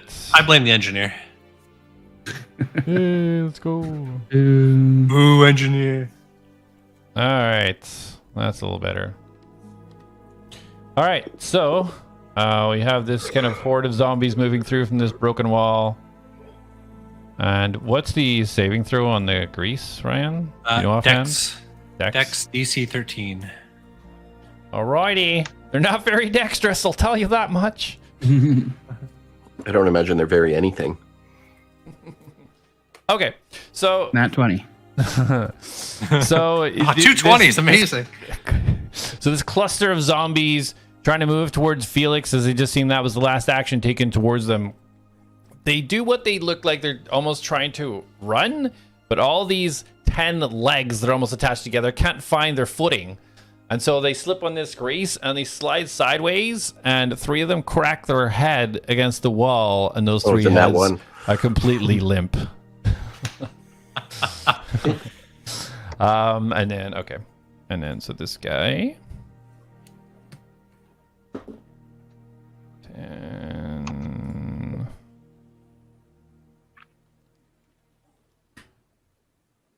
he's going to go there. So this guy moving forward, he's going to try and sprint across this grease. He has no clue what it is. Oh, thanks sake. And he completely, the 2 legs that he actually does have start to do the splits, and he slips down and does a little twirl, and he looks like he's breakdancing on the floor. The other 2 sets of zombies behind, they try to move up, and they are all clustered now, all in a pile right by this doorway. And that's going to be it for their turn. Sorry. Okay, so is that... Sorry, go ahead. And also, I need Felix and Gunnar to do a Constitution saving throw. Even it affects constructs? My goodness. Does it? That's a good question. Let me check. Hold on. Shouldn't. If it's poison based.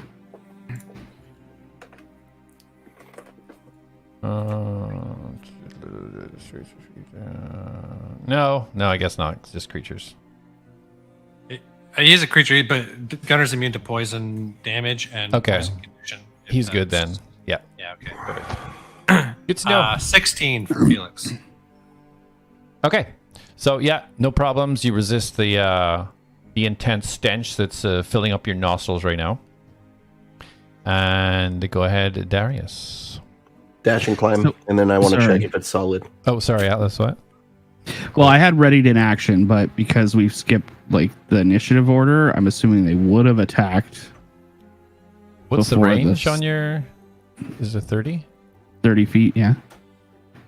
5, 10, 15, 30. So you wouldn't have been in range anyway. To shoot my... Well, I could still... Okay. That's 30 feet, is it not? Yeah, but they're technically 35 feet. Yeah, they're like... No, but what I'm saying is they are now. Okay. My point was we skipped the order. So now that there's shit all over the ground that probably wouldn't have been there. Yeah, before. I see what you're saying, right? Yeah, they would have moved forwards, and then okay. So why don't we let you take a turn now just to make up for that? So like you can do a movement, like do a turn, because we totally skipped that. There could have been a whole bunch of zombies there that you could have done something. So with. would I have considered that by what they've done? Like they're hostile then? Like would that have initiated my action? Just what I've seen now. I think so. Like the aggression, especially coming from the bigger guy, like rushing towards. Yeah, you would have definitely seen that as hostile. Okay. All right. I'm just gonna shoot my rocket hand out. And do you have a token for that yet? You mentioned you were gonna do one. Yeah, I do actually. Hold on. Did you say these guys fell prone? Just the one set. Yeah. They're all, the 2 things that we see are both prone. They're both prone, yeah. So those would that be all attacks with advantage now? Well, not for you because they're range attacks. Range attacks get disadvantage. Correct. Let me... Okay, control. Chapel. Oh, you don't need both of these. Hold on. GM layer. Just one for now. But yes, all normal melee attacks are at advantage, but you would have to step into the grease to do it. Tokens. Yeah. Okay. Let me give you control as well. Yeah, you do have control already. Okay, perfect. Okay. So I'm just going to I'm gonna shoot it. So I can get to here, right? Yeah. Okay. So I'm gonna shoot it in front of Felix. Deploying hand to assist. That's it. Okay. You rolling for attack? Can I reach though? Like, is that? Yeah, you're occupying that 5-foot space. So Okay. we'll account that as you can attack. Yeah. Okay. I don't want to do this. I'm sorry. Does it float or does it stand? I know. I was just going to ask the same question. Yeah. It floats. It's a stabby mage hand. It's actually spiritual weapon is what it is. Okay, that's what I was wondering. I was trying to ask that last time, but it wasn't really clear. I just wanted to know like what exactly it was. I like the flavor, but I was just curious like what. Yeah, it's spiritual weapon. Okay. And the other one is mage hand, like my other hand. Where is this here? Sorry, I'm under the wrong thing here. So that's 23 to hit. Okay, that hits. Roll for damage. Okay, 1d8 plus 3. See, I didn't even click anything there. Come on. And it's not even the right one. 10 damage on that. Okay. I didn't even, did that roll again? What is going on? Is someone else clicking my No. dice? My dice is like rolling around on the screen. Yeah, I see the dice rolling around the screen, but it's not going into chat. Like Yeah. the first You can't one even that see your goes character into chat. sheet, so Just I'm like you did with the confused. nat 1 that you got. Yeah, 10 points of damage. Okay, excellent. And that'll be, that's slashing damage, Okay, if that makes a difference. that works. Oh, it does. They're immune to slashing. Super weak to piercing, though. Thought that's what it was. Well, I can switch. So yeah, you see the hand of Atlas just kind of come apart. The rocket boosters flies on over, and you see it just swipe downwards. Very uncharacteristic of Atlas. Slashing into these zombies and doing some really good damage. You see them now; they're kind of wobbling, really, really hurt, looking pretty bad. All right. Anything else for you, Atlas? No, that's fine. Thank you. Okay, Darius. dash and climb, and then feel if it's solid. Okay, so as you get to the top, you do reach the top this time, and you do feel that it's solid. Okay. That's it. I'll slide down on my next turn. Okay. It's a bonus action. I let go. You can if you want. Yeah, no, I'm not taking 66 damage. Thank you. So Atlas, we're back around to you. I'm going to. I'm gonna yell out to Felix. Felix, are you okay? Yeah, I'm fine. It stinks over here, though. Should I keep slashing at them? I'm new to this. Yeah, but I feel like oh, okay. I feel better now. For a second there, my eyes were playing tricks on me. But yes, we should keep attacking them. Okay, I'm gonna roll. I'm gonna switch to stabbing action and roll for attack. Okay, to the one ones you I hit found. last time. Okay. Yeah. Okay. 21. Okay, that hits.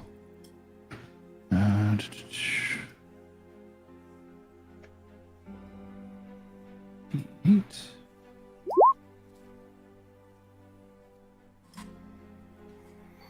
For 8 damage. Okay. Piercing damage. Okay. Perfect. So the hand just like kind of flips over and switches into like a basically like a stabbing motion and just starts like stabbing them really fast. I don't like this. So it starts stabbing really fast, and it systematically goes to each head. You see it just one at a time going through each of the 5 zombie heads as they just take it. Their face is now complete mulch, and they just crumble to the ground. Can I do like a quick scan? Like, just like, do I ascertain that these aren't living creatures? Yeah. Roll a medicine check. Okay. Just for self-assurance. Yep. I get it. Yeah, 24. Yeah, you can tell that these things should not be moving. Yeah. Okay. Don't worry, everyone. They are not alive. Technically. They're dead. Now they're dead, but they're still dead prior to being dead. Just keep killing. Or not killing. I don't understand. Carry on. All right, so Jak, you're up. So the one on the right is still there, like it didn't disappear. The one on the right. There was a pile underneath, like there was a pile prone and a pile on top, and he killed the pile on top. So there's a cluster of zombies and a really ugly looking one right underneath. Jak is going to let loose a bolt on the guy at the south. Okay.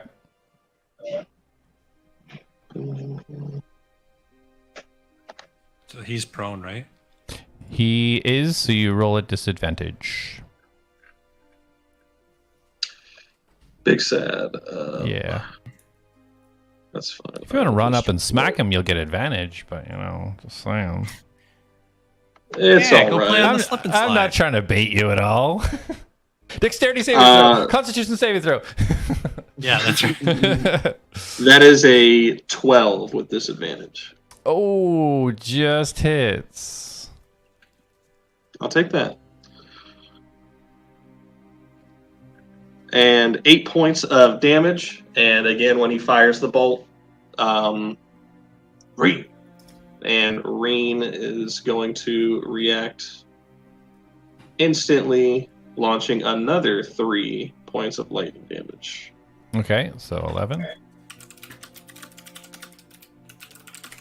All right, so this thing's trying to get up, trying to find its footing. It's slipping around, and Jak's bolt coming in, charged by Reen's lightning bolt coming out.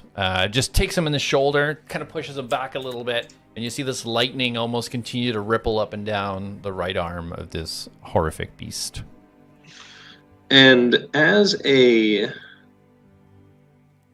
bonus action, instead of telling Reen to run in and bite something, I am going to use Hail of Thorns, which is the next time I hit a creature with a ranged weapon. Before the spell ends, this creature or the spell creates a rain of thorns that sprout from your ranged weapon or ammunition. In addition to the normal effect, attack the target. Things within 5 feet must make a Dex saving throw. A creature takes 1d10 piercing damage on a failed save. 1d10 on failed. Okay. So I'll be able to utilize that on my next attack. And that will be good. Jak's turn. All right. On to Mr. Felix.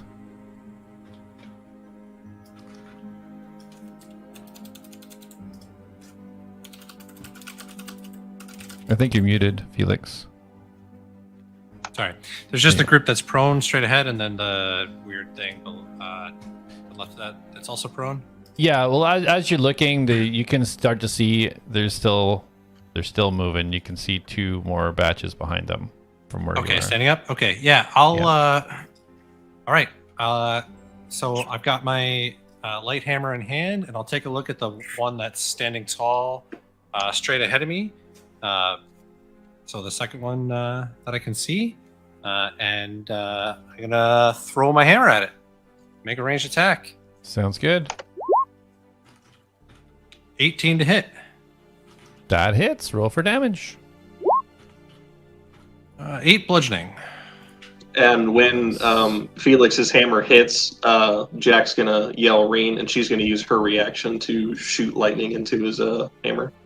All right, roll a 1d6. My phone freaking locks up so quickly. And I'll give you a max 6 points of lightning damage on that. Ooh. Wow. Okay. So, as you guys see, Felix, his hammer, he takes aim. You see him close one eye. He wants to make sure he gets this hit. He tosses it with all his strength. And as you see the hammer twirling towards his target, the bolt coming in from Reen, lighting this up like Mjolnir, just smacks the center point of the zombies, and they instantaneously erupt in gore, intestines, flesh, splattering all over the inside of this whatever darkness there is. As the zombies die, you see Felix with his hand out. A bracelet that's around the base of his gauntlet glows, and the hammer glows in response and stops midair and flies back to into Felix's hand. Ooh, love it. Straight up, Mjolnir. And that'll be Felix's turn. Gunner's just going to stay poised, ready in case anything comes in range, and that's it. Okay, perfect. All right, so this horrifying creature stands up, and as he stands up, you get a bit of a kind of better look at this thing, and you can see now where this noxious gas is coming from. Is this rupture in its stomach, and the gas is just leaking out. As it stands up, it gets ready. You can see the look in its eyes of anger and hatred and twisted just frustration of the situation. He reaches forward. He goes to dash towards Gunner and immediately slips and falls flat on his face and is now prone again. It's only end of the turn. Entering the first time or ending turn? Oh, ending turn. Okay, so he does get to move over then. Yeah, he gets to move. Gunner. So he does charge a Gunner. Then he will fall on his face. So he can, if he wants to make an attack or whatever, he can. Yeah. It's only So he's going to take a swipe. Its movement? You could move it out of the grease. No, he's there. He wants to eat anything that's close. Right. So he's going to take a bite towards Gunner. 16. pretty sure that hits. Yeah, 15's the AC.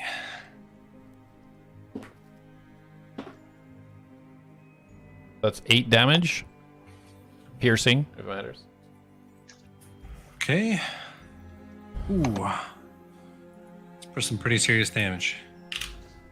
Okay, and then I need Felix, Jak, to roll a Constitution saving throw. 14. Okay, perfect. Jak also wrote a 14. Okay, great. So you guys now sort of your body almost adjusting to this noxious gas, just kind of shaking it off and staying ready for the next onslaught of attacks. So the zombies start to try and move up.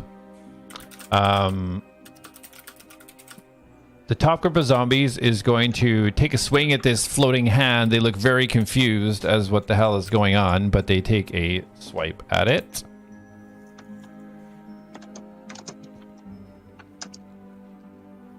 When I get their character sheet back up, there we go. 10.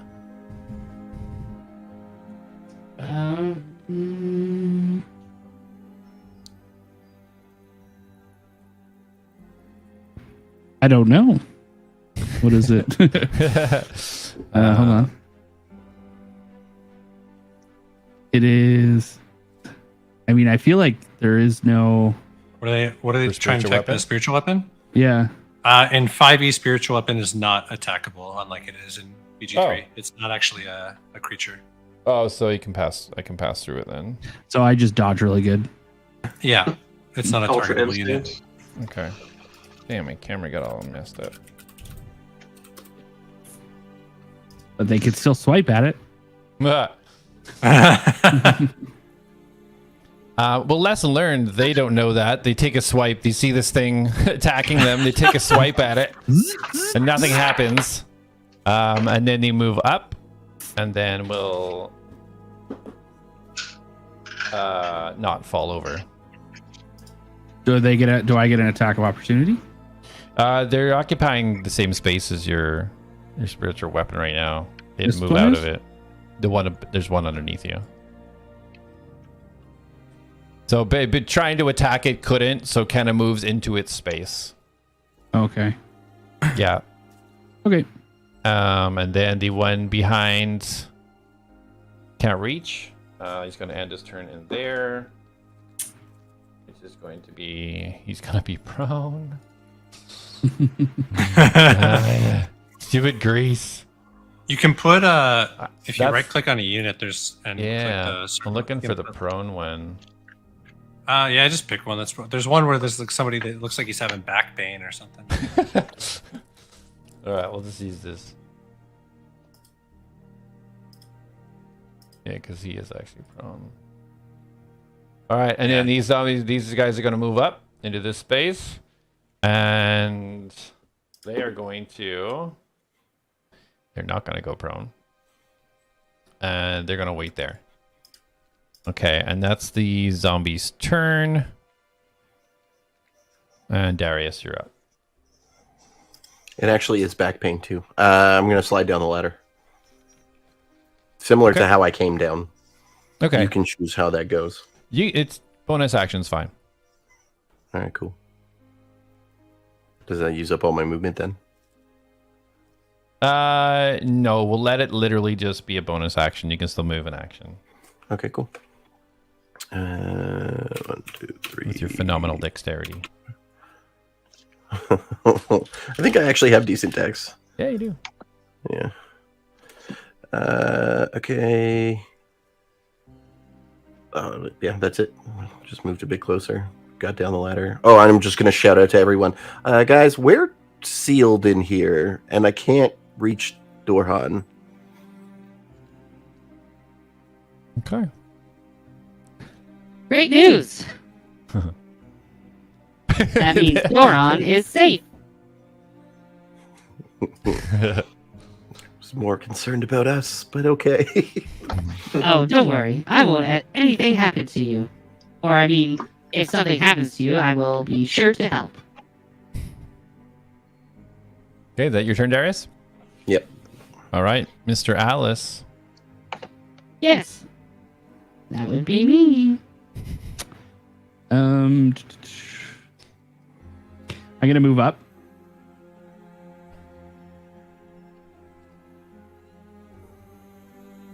And yeah, probably about here actually. And I'm just gonna ask Jak. Hey, Jak, are you doing okay over here? Yeah, we're fine. Just keep swinging. Radio. And I'm just gonna start stabbing the thing next to me. Okay.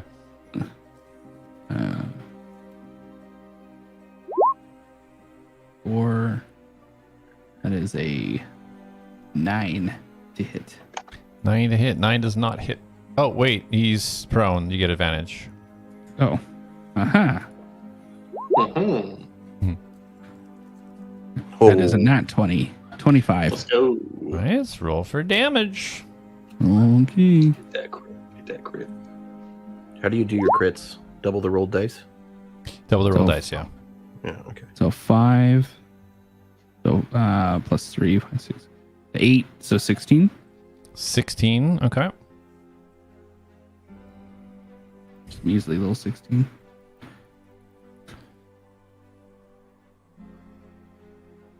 Okay. So my hand just starts to glow, and it's just like it's powering up.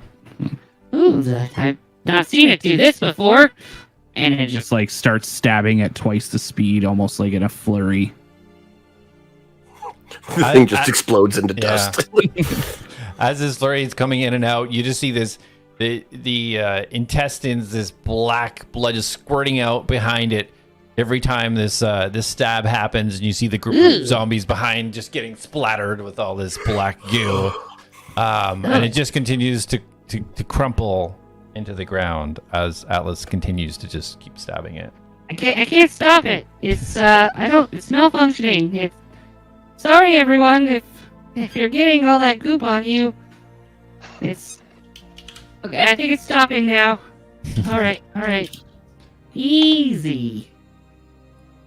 Perfect. Right. And then you have a bonus action if you want to use it. I'm gonna move it over. Actually, no, it's gonna stay there. I'm just gonna turn it around, and it's gonna flip the scalpel kind of into itself, and it's just gonna start like trying to wipe the goop that might have splattered onto Felix. So sorry, Felix. I'll get it. Nice. I like it. All right, perfect. Jak, Wait, sorry, what was your action? I thought you attacked with the spiritual weapon. Yeah, I didn't really have an action. Oh, okay. The attack is technically the bonus action, but it's fine. I'll leave it at that. Okay. You said I'm next? Yeah. All right. So because Felix is a gnome, I can be in the same space as him, right? Yeah. You can move through my space. You can't occupy the same space unless you have a feature that lets you do that. Gotcha. I just can I move in and then back out of it, because it just says within 5 feet of the target I hit. So I mean, I guess it may not hit him. Can I just shoot my shot and then the rain of thorn or the hail of thorns won't affect him or Gunner? If you shoot the bottom left pack, then it wouldn't affect. Well, yeah, because it wouldn't. I guess it says the target I attack. So I would still. It's because it says the target of the attack and each creature within 5 feet of it. So I guess he would be. Spiritual weapon doesn't get affected anyway, so you're good. So I'll target the this one. Because it'll affect all the ones in the surrounding area except Felix and Gunner. So, at disadvantage. I am. Do what? It's prone, so you have disadvantage. I ain't worried about disadvantage, bro. Oh, good heavens. Okay, no, I'm fine. 7 + 7, 14 to hit. Okay, yeah, that hits. Okay. Switching to this. So everyone in the area has to make a dex save. Okay. As we've established. Okay, so 18 and 10. Cool. Well, And one's 10? already prone, but yeah. Yeah, 18, 10. Okay. So 1 moment. Sweet. Just rolled max damage. So for my normal attack, I'm also going to have Reen assist me. So Jak's going to let loose the bolt, yell for Reen. So 11 points of piercing damage from my bolt. And then 4 points of lightning damage from Reen. And then Hail of Thorns is 8 damage, so whoever succeeded the save only takes 4 damage. Okay. And all right, good enough. and then and then that will be it for Jak. He's not going to give a bonus action command. Okay. How long does the grease last? Like a long time. Yeah. Yeah. Forever. 1 minute actually. So 1 minute. Okay, 10 turns. Okay. Yeah. So we're still good. All right, perfect. Okay. So Jak, that's your turn. Felix.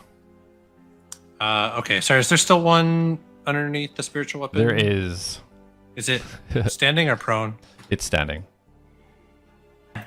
Okay. I will make a melee attack against that with my hammer. So Felix takes a swing at it, and I will attack. And it is 12 to hit. That hits.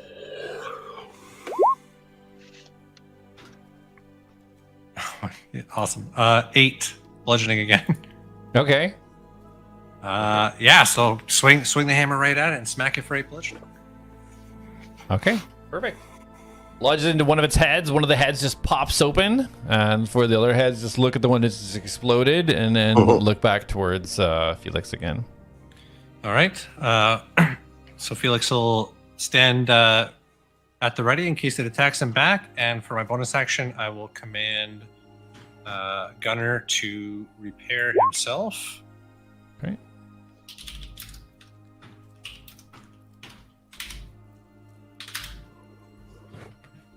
Dang, that's cool. So he repairs for 12, goes back to full HP, Awesome. and that is my turn.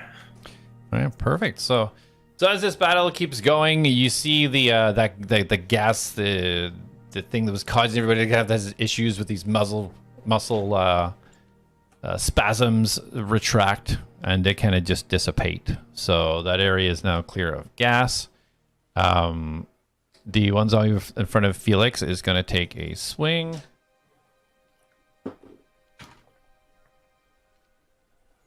And that is 9.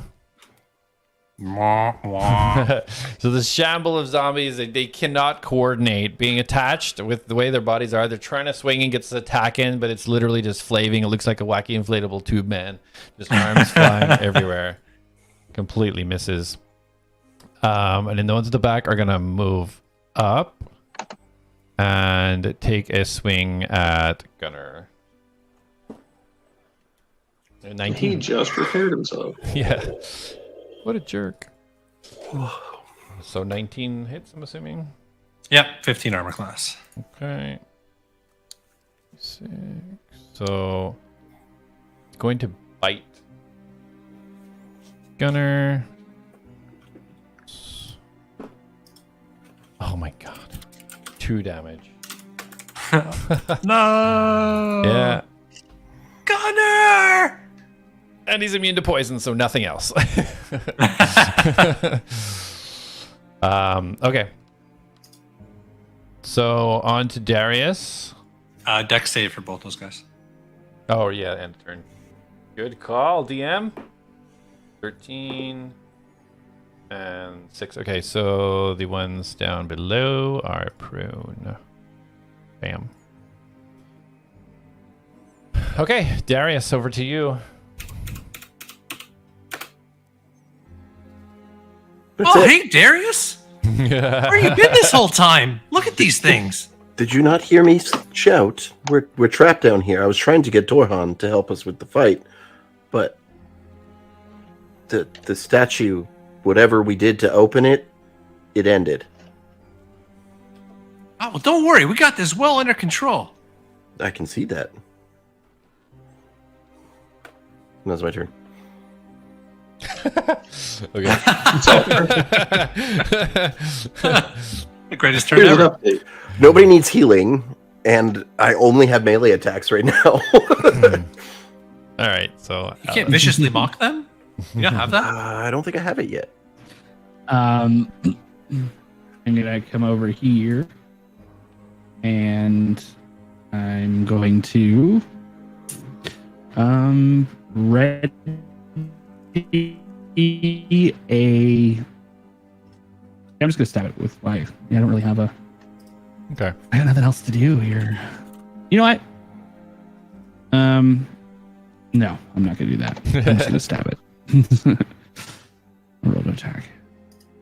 I say just start asking it questions that might want to die. Yeah. 11. I should have taken that. 11 hits. Oh, okay.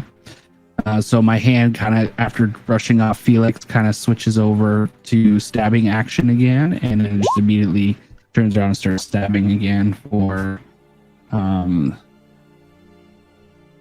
points of damage. Okay. That's the one that it occupies the same space as you, right? Pardon? The one that's on the same space as you?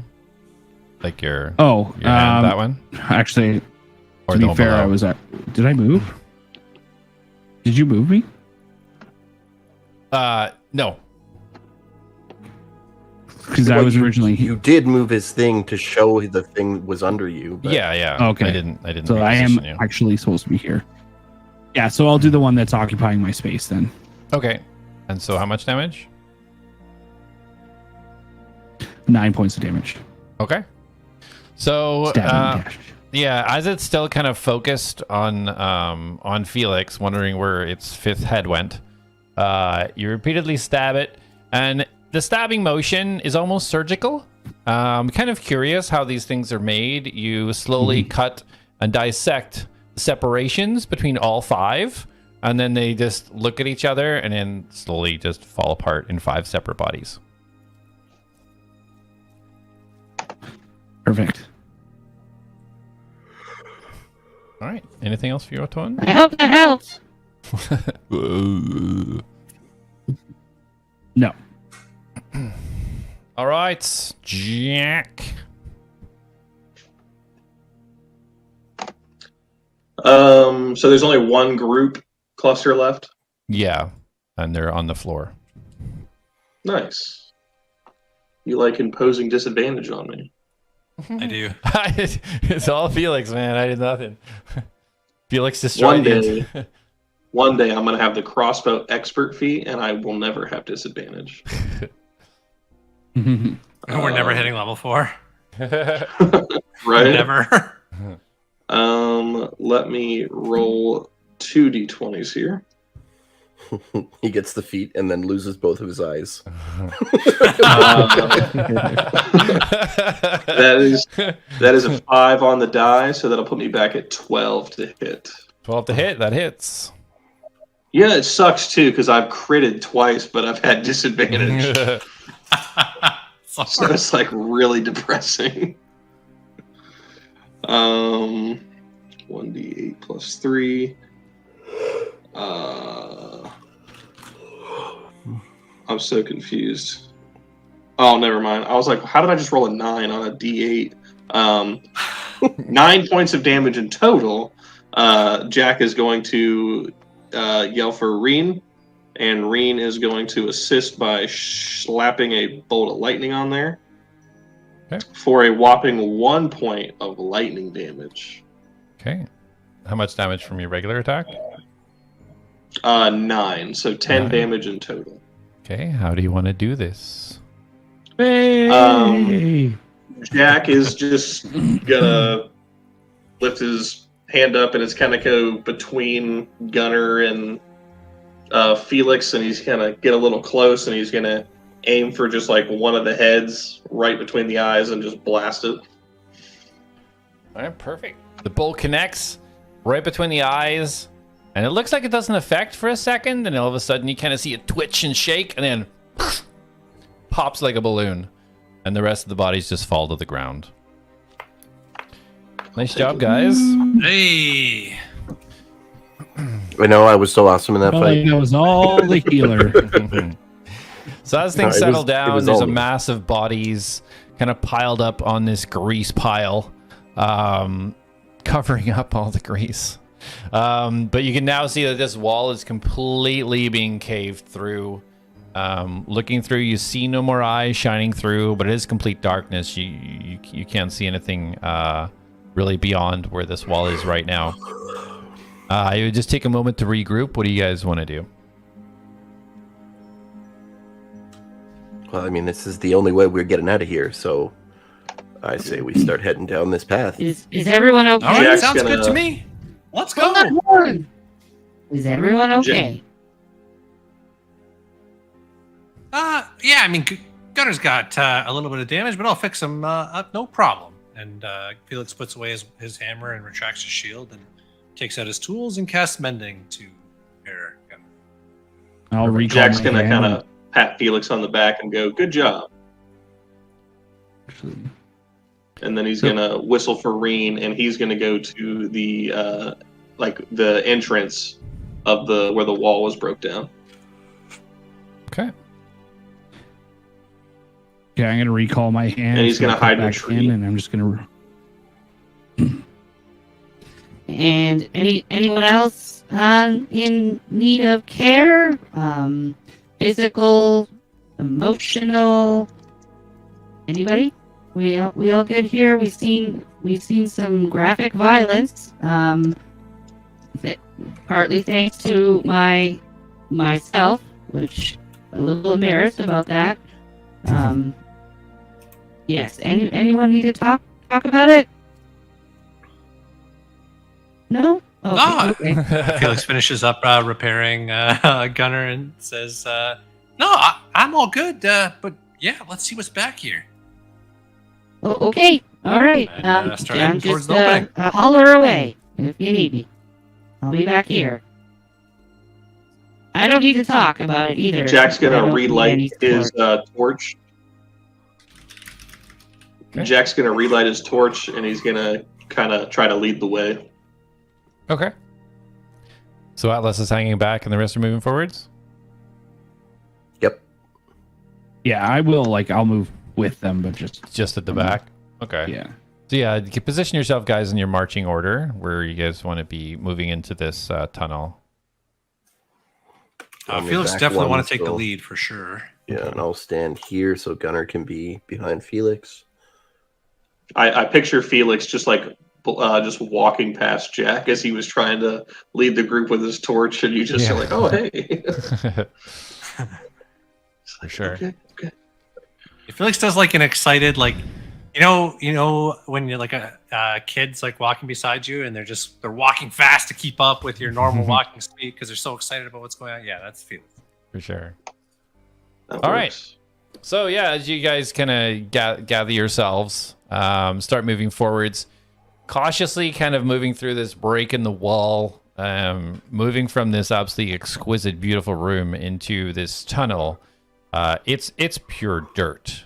There is no man-made structure within this. As you look at the outside of this thing, you can see just claw marks, just handprints, claw marks, the whole thing. Almost like this was entirely dug out by these undead that you just fought. There seems to be no direction to it. So as you head forwards, we will bring you into the next area, if I can do it all properly.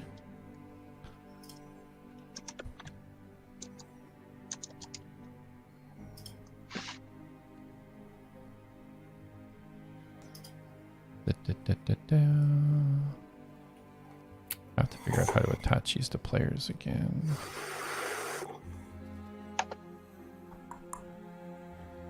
It's It's so dark. It is very dark. So yeah, as you're going down this this tunnel, just kind of the light. A lot of you have, or all of you have, dark vision.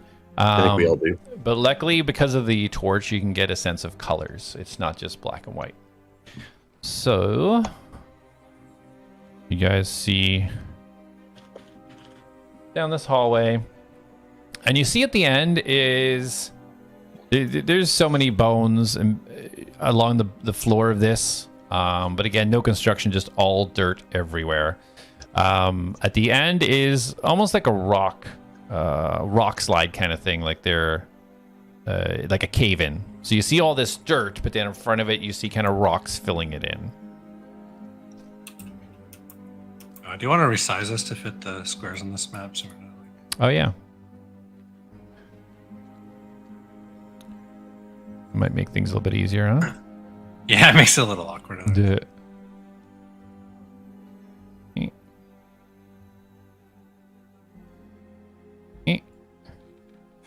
Jack, what happened to you?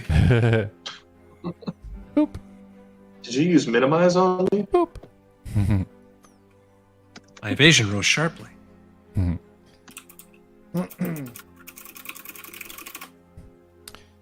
Yeah, so it's kind of well lit now with the torch that you have going, and you come up basically against a bunch of crumbled rocks, like a cave-in style. I like how you left Felix bigger than everybody. Oops. How about that? What world is this?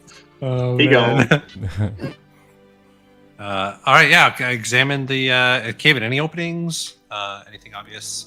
So it looks like loose rocks, like it's not one stone slab. It just looks like a pile of rocks that have almost been placed to block this. All the way up to the ceiling. Yeah, like you don't see any clear gaps. Like there's gaps because it's not a perfect melding of rocks, but it's like boulders.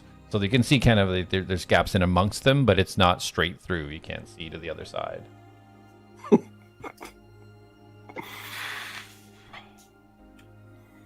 Well, How big are the rocks? Mixture. Small rocks, big rocks, a complete mixture. Some the size of your head? Some the size of your head.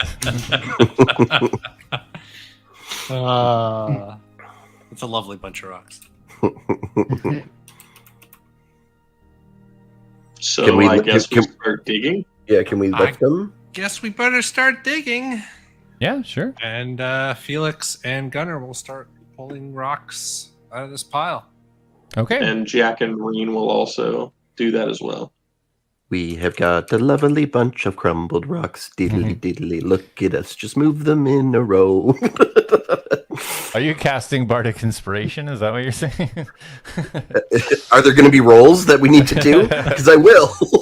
So as you guys are working towards this, it takes a good 20 minutes or so. But as you start to move these boulders out of the way, you do get a slight glimpse into a little gap between these where these rocks are moving. And so you do see a little bit more coming through. The gap is small, just enough to kind of like peek your eye through, just to get an eyesight into the next room. Like enough for like a gnome to squeeze through? It could be enough for a gnome to squeeze through. One or two more boulders more. Yeah, okay. Well, so I'm going to keep working. As soon as there's enough of a gap that Felix could potentially squeeze through it, he's going to try to do so. Okay. So, another couple of minutes, and you make enough room for Felix to squeeze through. So, Felix moves through the gap, and as you enter the room, only Felix. Look through. So you get a better view of the room you're in. What do you see over there? And, sorry, go ahead. Hey, guys, well, go ahead and describe it. So as you go in, you see ahead of you some, looks like rail tracks. You're immediately feel at home here. You recognize these tracks from the mines. The floor is scattered with bones. There's rocks on the ground everywhere. As you look from where you came from and you look up, you can clearly see that this explosion had happened from above, and where these rocks have fallen doesn't fit with the structure of the other walls. This was clearly a cave-in done on purpose. But as you look out, you see some sort of strange-looking metal thing to the south of the room. And that's what you can kind of gather from here. You see a track going from kind of south to north, and some random kind of rocks across this kind of muddy, rocky ground. Okay. Felix will shout back, pretty much relay the description that you said, but he adds, this is just like the mines that I used to work in back home. All right. Just be careful. Check the area. Make sure there's no more of those creatures. I'm gonna go have a look. You guys, Gunnar will help you out. And then I'm just going to keep moving rocks until we can fit through. Same. Okay, perfect. All right, so as you guys are moving this, Atlas, you're still kind of chilling in the back? Radio. Okay. You're not helping, he's just chilling. I'm pretty sure he has the highest strength in the group, and he's not doing anything. Yes. Just let me know if you need assistance. Yeah, you want to help us move these rocks that we've been moving for the past, 30 minutes? Oh, absolutely. I'd be happy to. Thank you. I move up and start moving rocks effortlessly and very quickly. just shoveling, just flicking them right over your head.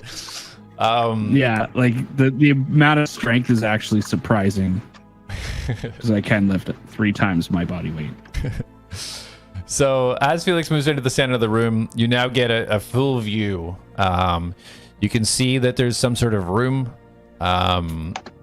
You've kind of seen this before, what would be a check-in and check-out of the inventory coming to and from the mine. Looks like some sort of office, which looks to be closed. You can kind of see the windows on the front that are all barred up. You see an exit, kind of a wide opening to the north, where the rail track continues out to the north into the darkness where you can't really see. And there seems to be 2 exits, one on either side of this this kind of room. And again, this strange metal door type thing to the southern end of this kind of cave. You haven't really seen anything like this before. It looks like some sort of door, but it's got these metal mechanisms that you've never quite seen before. Yeah, how have you not been drawn to that? Isn't it like mechanical structure? Yeah. Isn't that like Felix's like drool Yes. stuff? So Felix will go and take a look at see what he can ascertain from this Okay. mechanical structure to the south.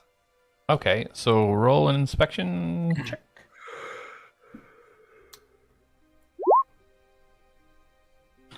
11.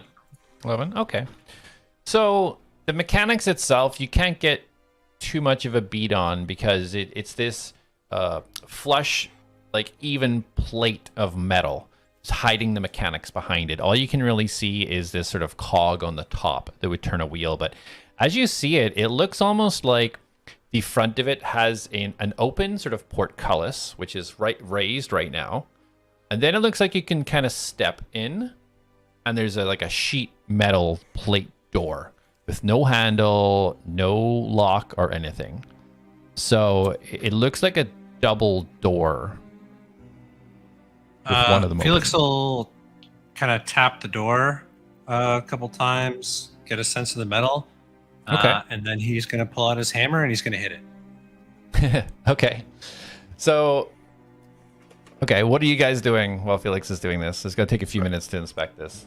Have we cleared the rocks yet? So there is enough space now for you to move through one at a Yeah. time if you wanted to, yeah. All right. Well, I'm gonna go through. All right, yeah, enter in. And I'm just gonna go over and investigate this room that I see over here Okay. because I don't know that he's I'm already gonna keep done that. clearing rocks because I didn't. That was the command you were issued. I'm just gonna continue clearing rocks. Okay. So, Gunnar takes a position up here and watches kind of these areas just defensively. okay. And so everybody's just moving about at kind of regular speed and stuff, right? Mhm. Okay. Not trying to be quiet or anything, just checking. Felix Jack- is not being quiet. So Felix, yeah. I said Jack went to an area. Sorry. Yeah, no, go ahead. Jack goes where he is on the map. I'll say Jack's going to go over close to where Gunnar was at because he believes that's where people could come out of. Sure. And Reen is also in the area. Okay, cool. Darius, I'm just going to move you out because the door's locked right there. Oh, is it locked? Okay. So Yeah, I know it was the map open. shows open. Yeah, it's clickable. I don't know how to do it. That's because I clicked it and screwed with it. You So can Felix- lock them. I know. don't I know just how to haven't do played it. around with it. Yeah. So as you go, Felix, yeah, you feel this thing. You kind of feel it looks like plate metal steel, like really durable steel. And as you hit it with your hammer, just the vibrations, it just shakes your hand. It almost bounces right back. And you can tell just via your experience that this thing is thick. Like you feel no contact reverberations with the other side of the door. You can tell that this was built for nothing to get through. Huh. Yeah. And before we go further, how are you guys for time? Does anybody need to wrap it up now, or do you guys want to inspect a little bit more? I'm gonna try and open this door. I'm fine. I'll say as long as we're not up till midnight, I'll be okay. No. I'm thinking like, I don't know, another 15, 20 minutes. Yeah, I'm fine with that. Normal time, yeah. Yeah, 15, 20 minutes would be fine for me. Okay. All right. Let's keep going then. Cool. Okay. So, Atlas, just want to check. Do you want to move in? You still clearing rocks? Just want to make sure I go in a cycle here. Still clearing rocks. All right. Cool. Can you roll a perception check for me? Mm-hmm. You notice that the rocks you're clearing are rocky. Super rocky. I noticed that I'm alone. Rocky Road. Perception. 17. Okay. Out of the corner of your eye, you see on the ground that Filber has hopped out and is pushing the tiny little pebbles away from the rocks, trying to help you pull the rocks away. Okay. Jak. Thank you, little buddy. Just don't hurt yourself. Be very gentle. He's pushing like a tiny little pebble with all of his might. I think I have to refresh the video. Is that going to mess up the stream? No, it's fine. Go ahead. Okay, perfect. So Felix is like that. So now we go over to Darius. So yeah, as you approach, you see this kind of room from the outside. The windows are kind of locked. It's kind of like almost like you would picture kind of a merchant salesman to be able to like open up from inside, right? And you can reach out, hand things back and forth. But the door you've approached is locked. It's pretty tattered. It's got breaks down the side. It looks like an old battered door, but it is locked.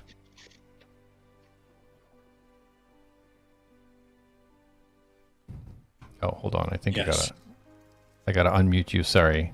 Say it again. I forgot. Yeah, get muted. Okay, so that was to me, correct? Yeah. Okay. I missed a portion of it, but I got the gist when you said it's an old battered door. Yeah. So I have a crowbar in my bag. I'm gonna try and just like crank the door open. Sure. Yeah. Okay. Roll a strength check on it. Oh, come on. 8. Okay. So you don't bust the door open, but the wood's pretty brittle, and you do break one of the panels of the door, which causes the whole thing to just fall inwards. All right, sweet. It's pretty brittle. So yeah, as you enter, you see... What's that? I was just saying casual raid if you want to say hi. Casual, thank you for the raid. Appreciate it, brother. Thank you. We're here every Tuesday night, 7:30 p.m. EST. So Darius, as you enter the room, on your left, you see a desk. Straight ahead, you see like a rack with kind of like general tools, pickaxes, hammers, nothing fancy. And then you see sort of like a, as I say, what would kind of almost like a merchant board where they'd be serving customers with a shelf there. Okay. On the desk, are there any drawers or anything that I can search through? Yeah, there's some drawers. Yeah, if you want to roll an investigation, you can check them out. 22 for investigation. Okay, excellent. You're very investigative. Okay, so as you go through the desk, you find it looks like different communications between the foreman and another foreman of like another mine.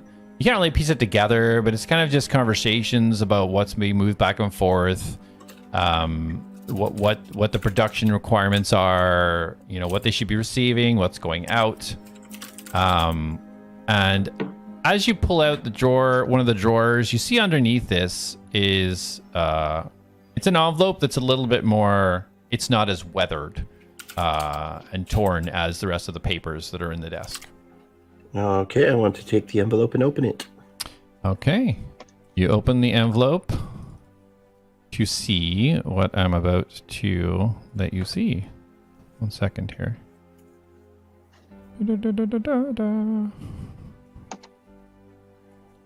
It's coupons for Arby's. Let's go. Oh, I could go for Arby's. Yeah. Let me just take this off. Put this on.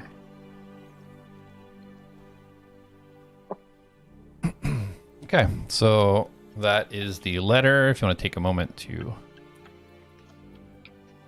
peruse it. So while he's reading that letter, going through that, anybody want to do anything specific? Felix is going to try and move the like interact with anything he can. If you can move this gear wheel or anything. Okay. Anything on here? Yeah. So as you look at it, it's the gear that's exposed at the top seems to be just that it couldn't be enclosed with everything else. You don't see anything that looks like a handle or a maneuver, anything that you can maneuver that would activate the machinery here. It looks, from all you can tell, it looks almost like a one-way door. There doesn't seem to be anything that can that can activate this that you can see from walking entirety around the mechanics of it all. Okay. I'll move away from that and have a look away from that. Is there anything else of note outside of the room that Darius is in this area? No, just scatterings of bones. You don't see anything that really kind of catches your eye. You just see the tracks leading out towards that southwesterly room. But yeah, nothing out of the ordinary. Okay, yeah, I'll start moving towards the room that Darius is in then. Okay. Is Darius still reading? Yeah, I'm a very slow reader, so keep going. It's all good. Okay, want to check in Atlas and Jak. You guys want to do anything specific? How much? Is there still a lot of rocks left? I guess. The rocks now are basically it's very minimal. It's pretty much just along the sides. There's a huge pathway now, and 2 rocks, almost looking like a cool little arch that's been formed on either side of the tunnel. Okay. I'm gonna dust my hands off and be like, All right, job well done. What's next? and I reach my hand out and have my little buddy climb up onto me and get on my shoulder. Okay, perfect. I'll move into the room, just slowly move into the room, kind of taking a look around. Okay, so as you go in, if you can roll a perception check for me, please. Sure.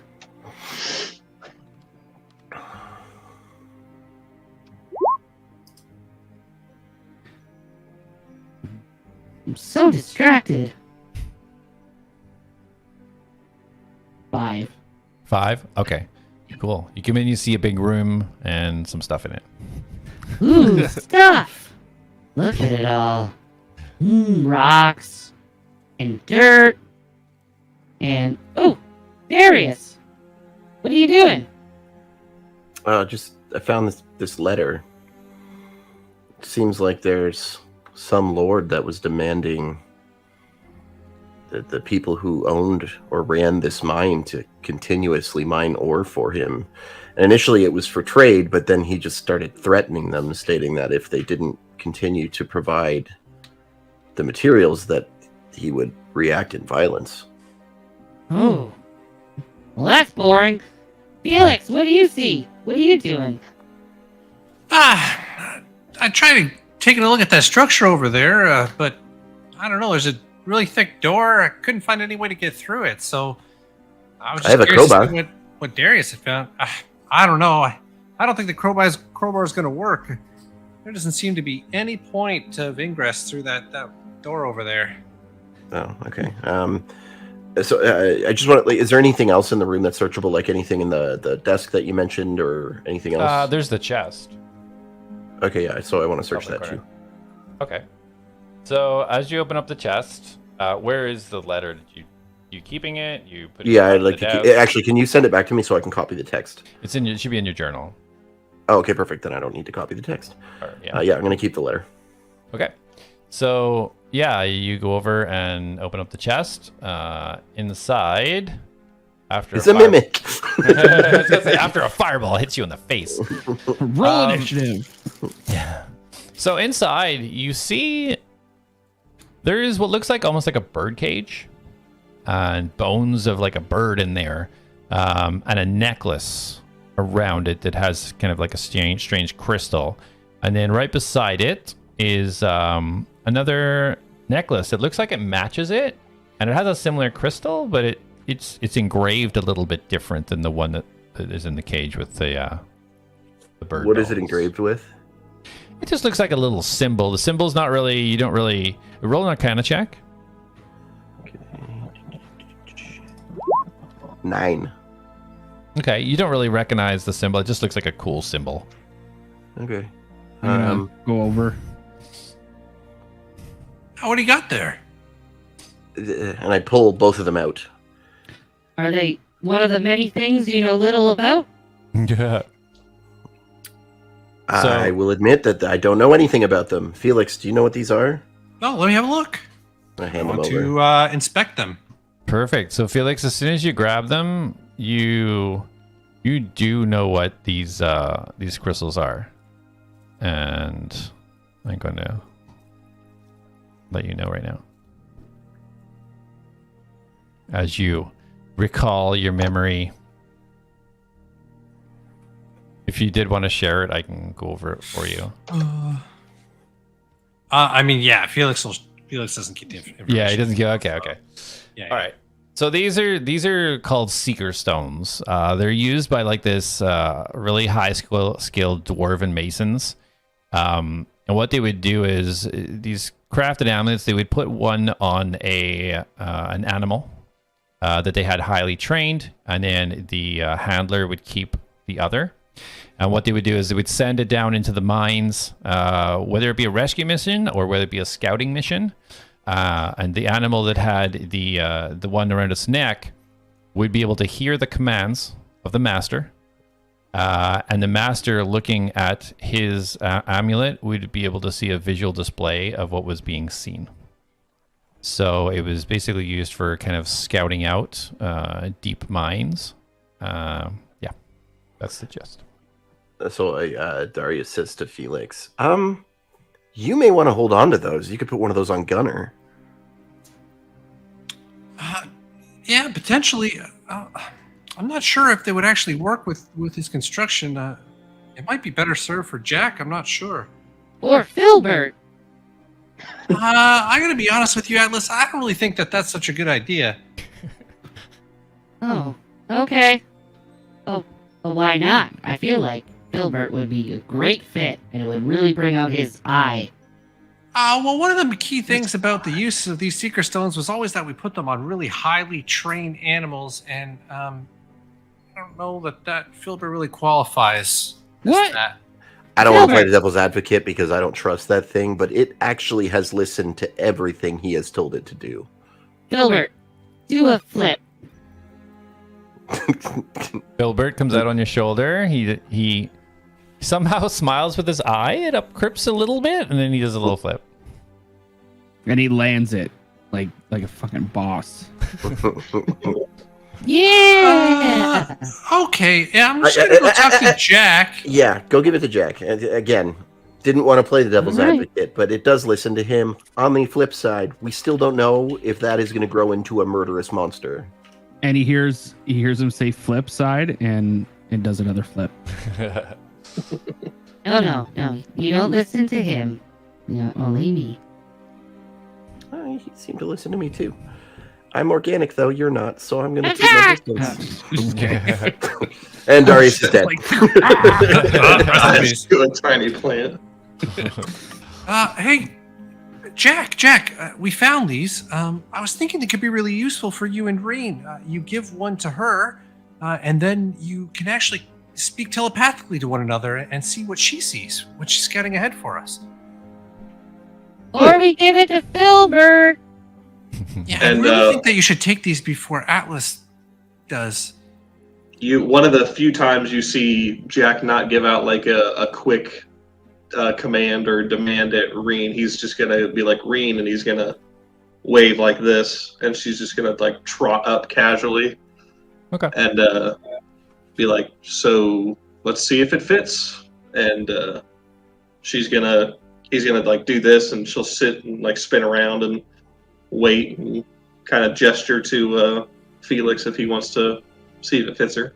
Yeah, he'll try fastening it to Reen.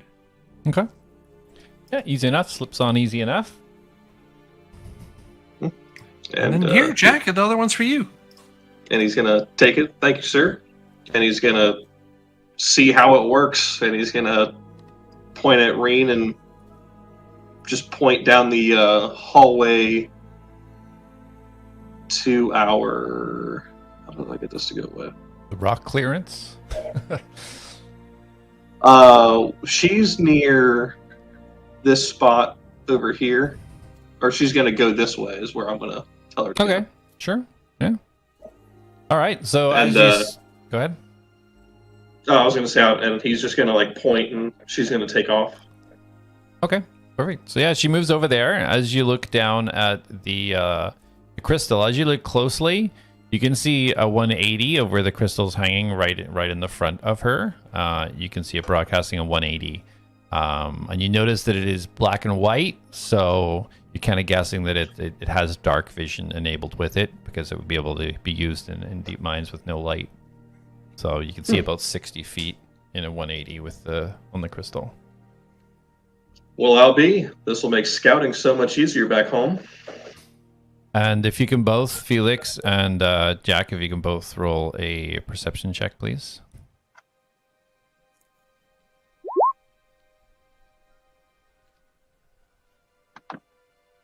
So, A solid 8.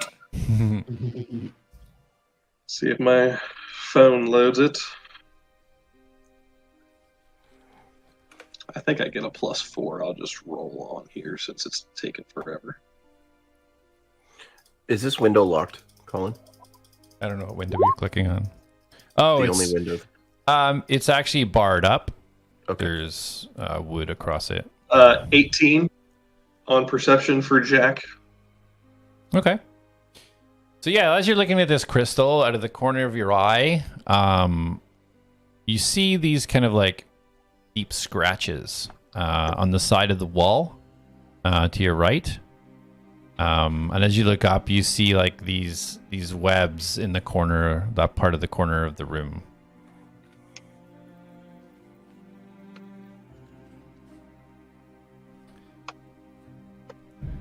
So Darius, Webs. yeah, like a spider, like a large spider web. Is it? Yeah, it looks abnormally large though. It doesn't look anything like anything you've ever seen. Darius, what are you up to in the room? I want to call Felix back in the room, Okay. so I do that.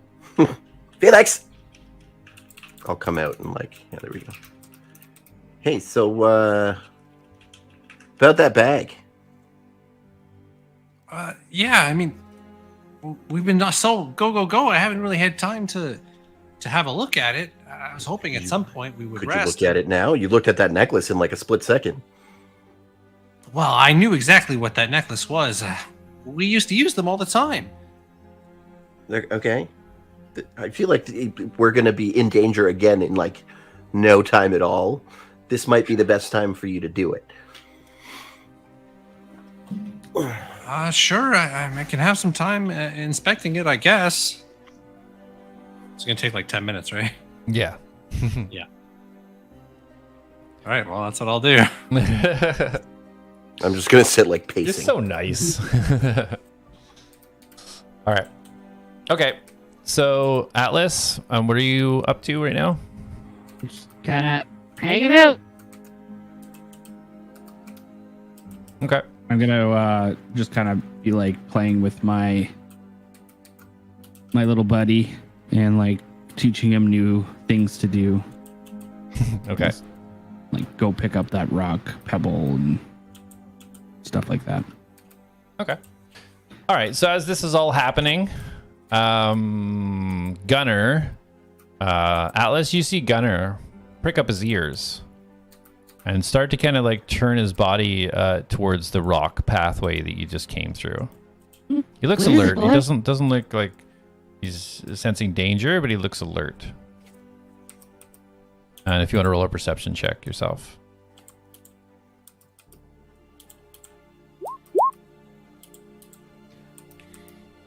Uh, 16. Sorry, that's wrong. Hold on. 14. 14. Okay. All right. So you hear a faint noise coming through the tunnel. Quite faint, but you can hear something. Gunner's obviously picked up on something, but it's not quite clear or loud enough for you to really pick up what it is. Okay, I'm gonna pull my Filbert up onto my shoulder and kind of instruct him to get in my mouth. Okay. Okay. That's very quickly becoming like his like safe space. Let's go to. And then I'm just gonna kind of slowly walk over.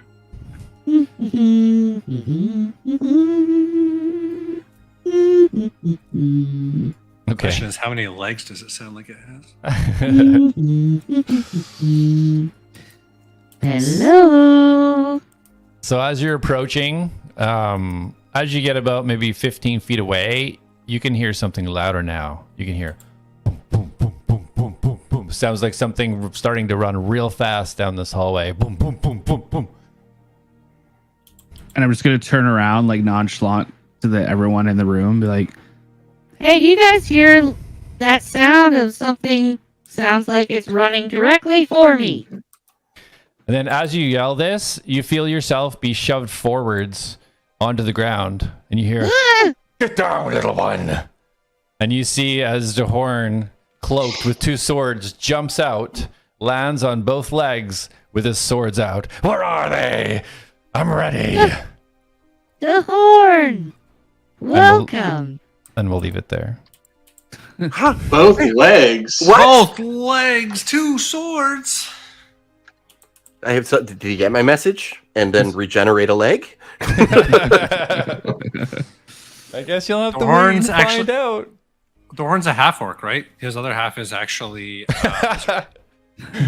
His other half is leg, and it just rejoins. his other half is iguana or gecko. That's right. Absolutely. Awesome. Great session, guys. Very good session, but I'm dying. I want a long rest and change my infusion so bad. These guys just keep pushing forwards, man. They just keep pushing forwards. Well, I was gonna suggest having a long rest here. Yeah, Well, we got all of the bonuses of a long rest a little bit ago. Yeah. Yeah, but the thing is, like, I need to actually right? have the time to tinker and change my infusions. Yeah. Yeah, I think Felix is gonna have to voice himself a little bit more, probably, in that regards, anyway. We're gonna keep running into this magic stuff that's like, oh, you get a long rest for free, and you guys feel so rejuvenated. I'll never stop. Yeah, I mean, out of character, not DM. I mean, you got to think that that's not gonna happen. If that happened, there's a reason it happened. It's not just. Yeah, I feel bad for these guys. Let's throw them a long rest. I will never do that. Just It's like finding the save point after you've been traveling a while. It's like, oh, there's a boss coming. And a room full of ammo. Yeah. It's got all your resources you need. Oh, this is what a pleasant surprise. This game's awesome. It gives me everything I need for no reason at all. I feel so oversupplied. Yeah.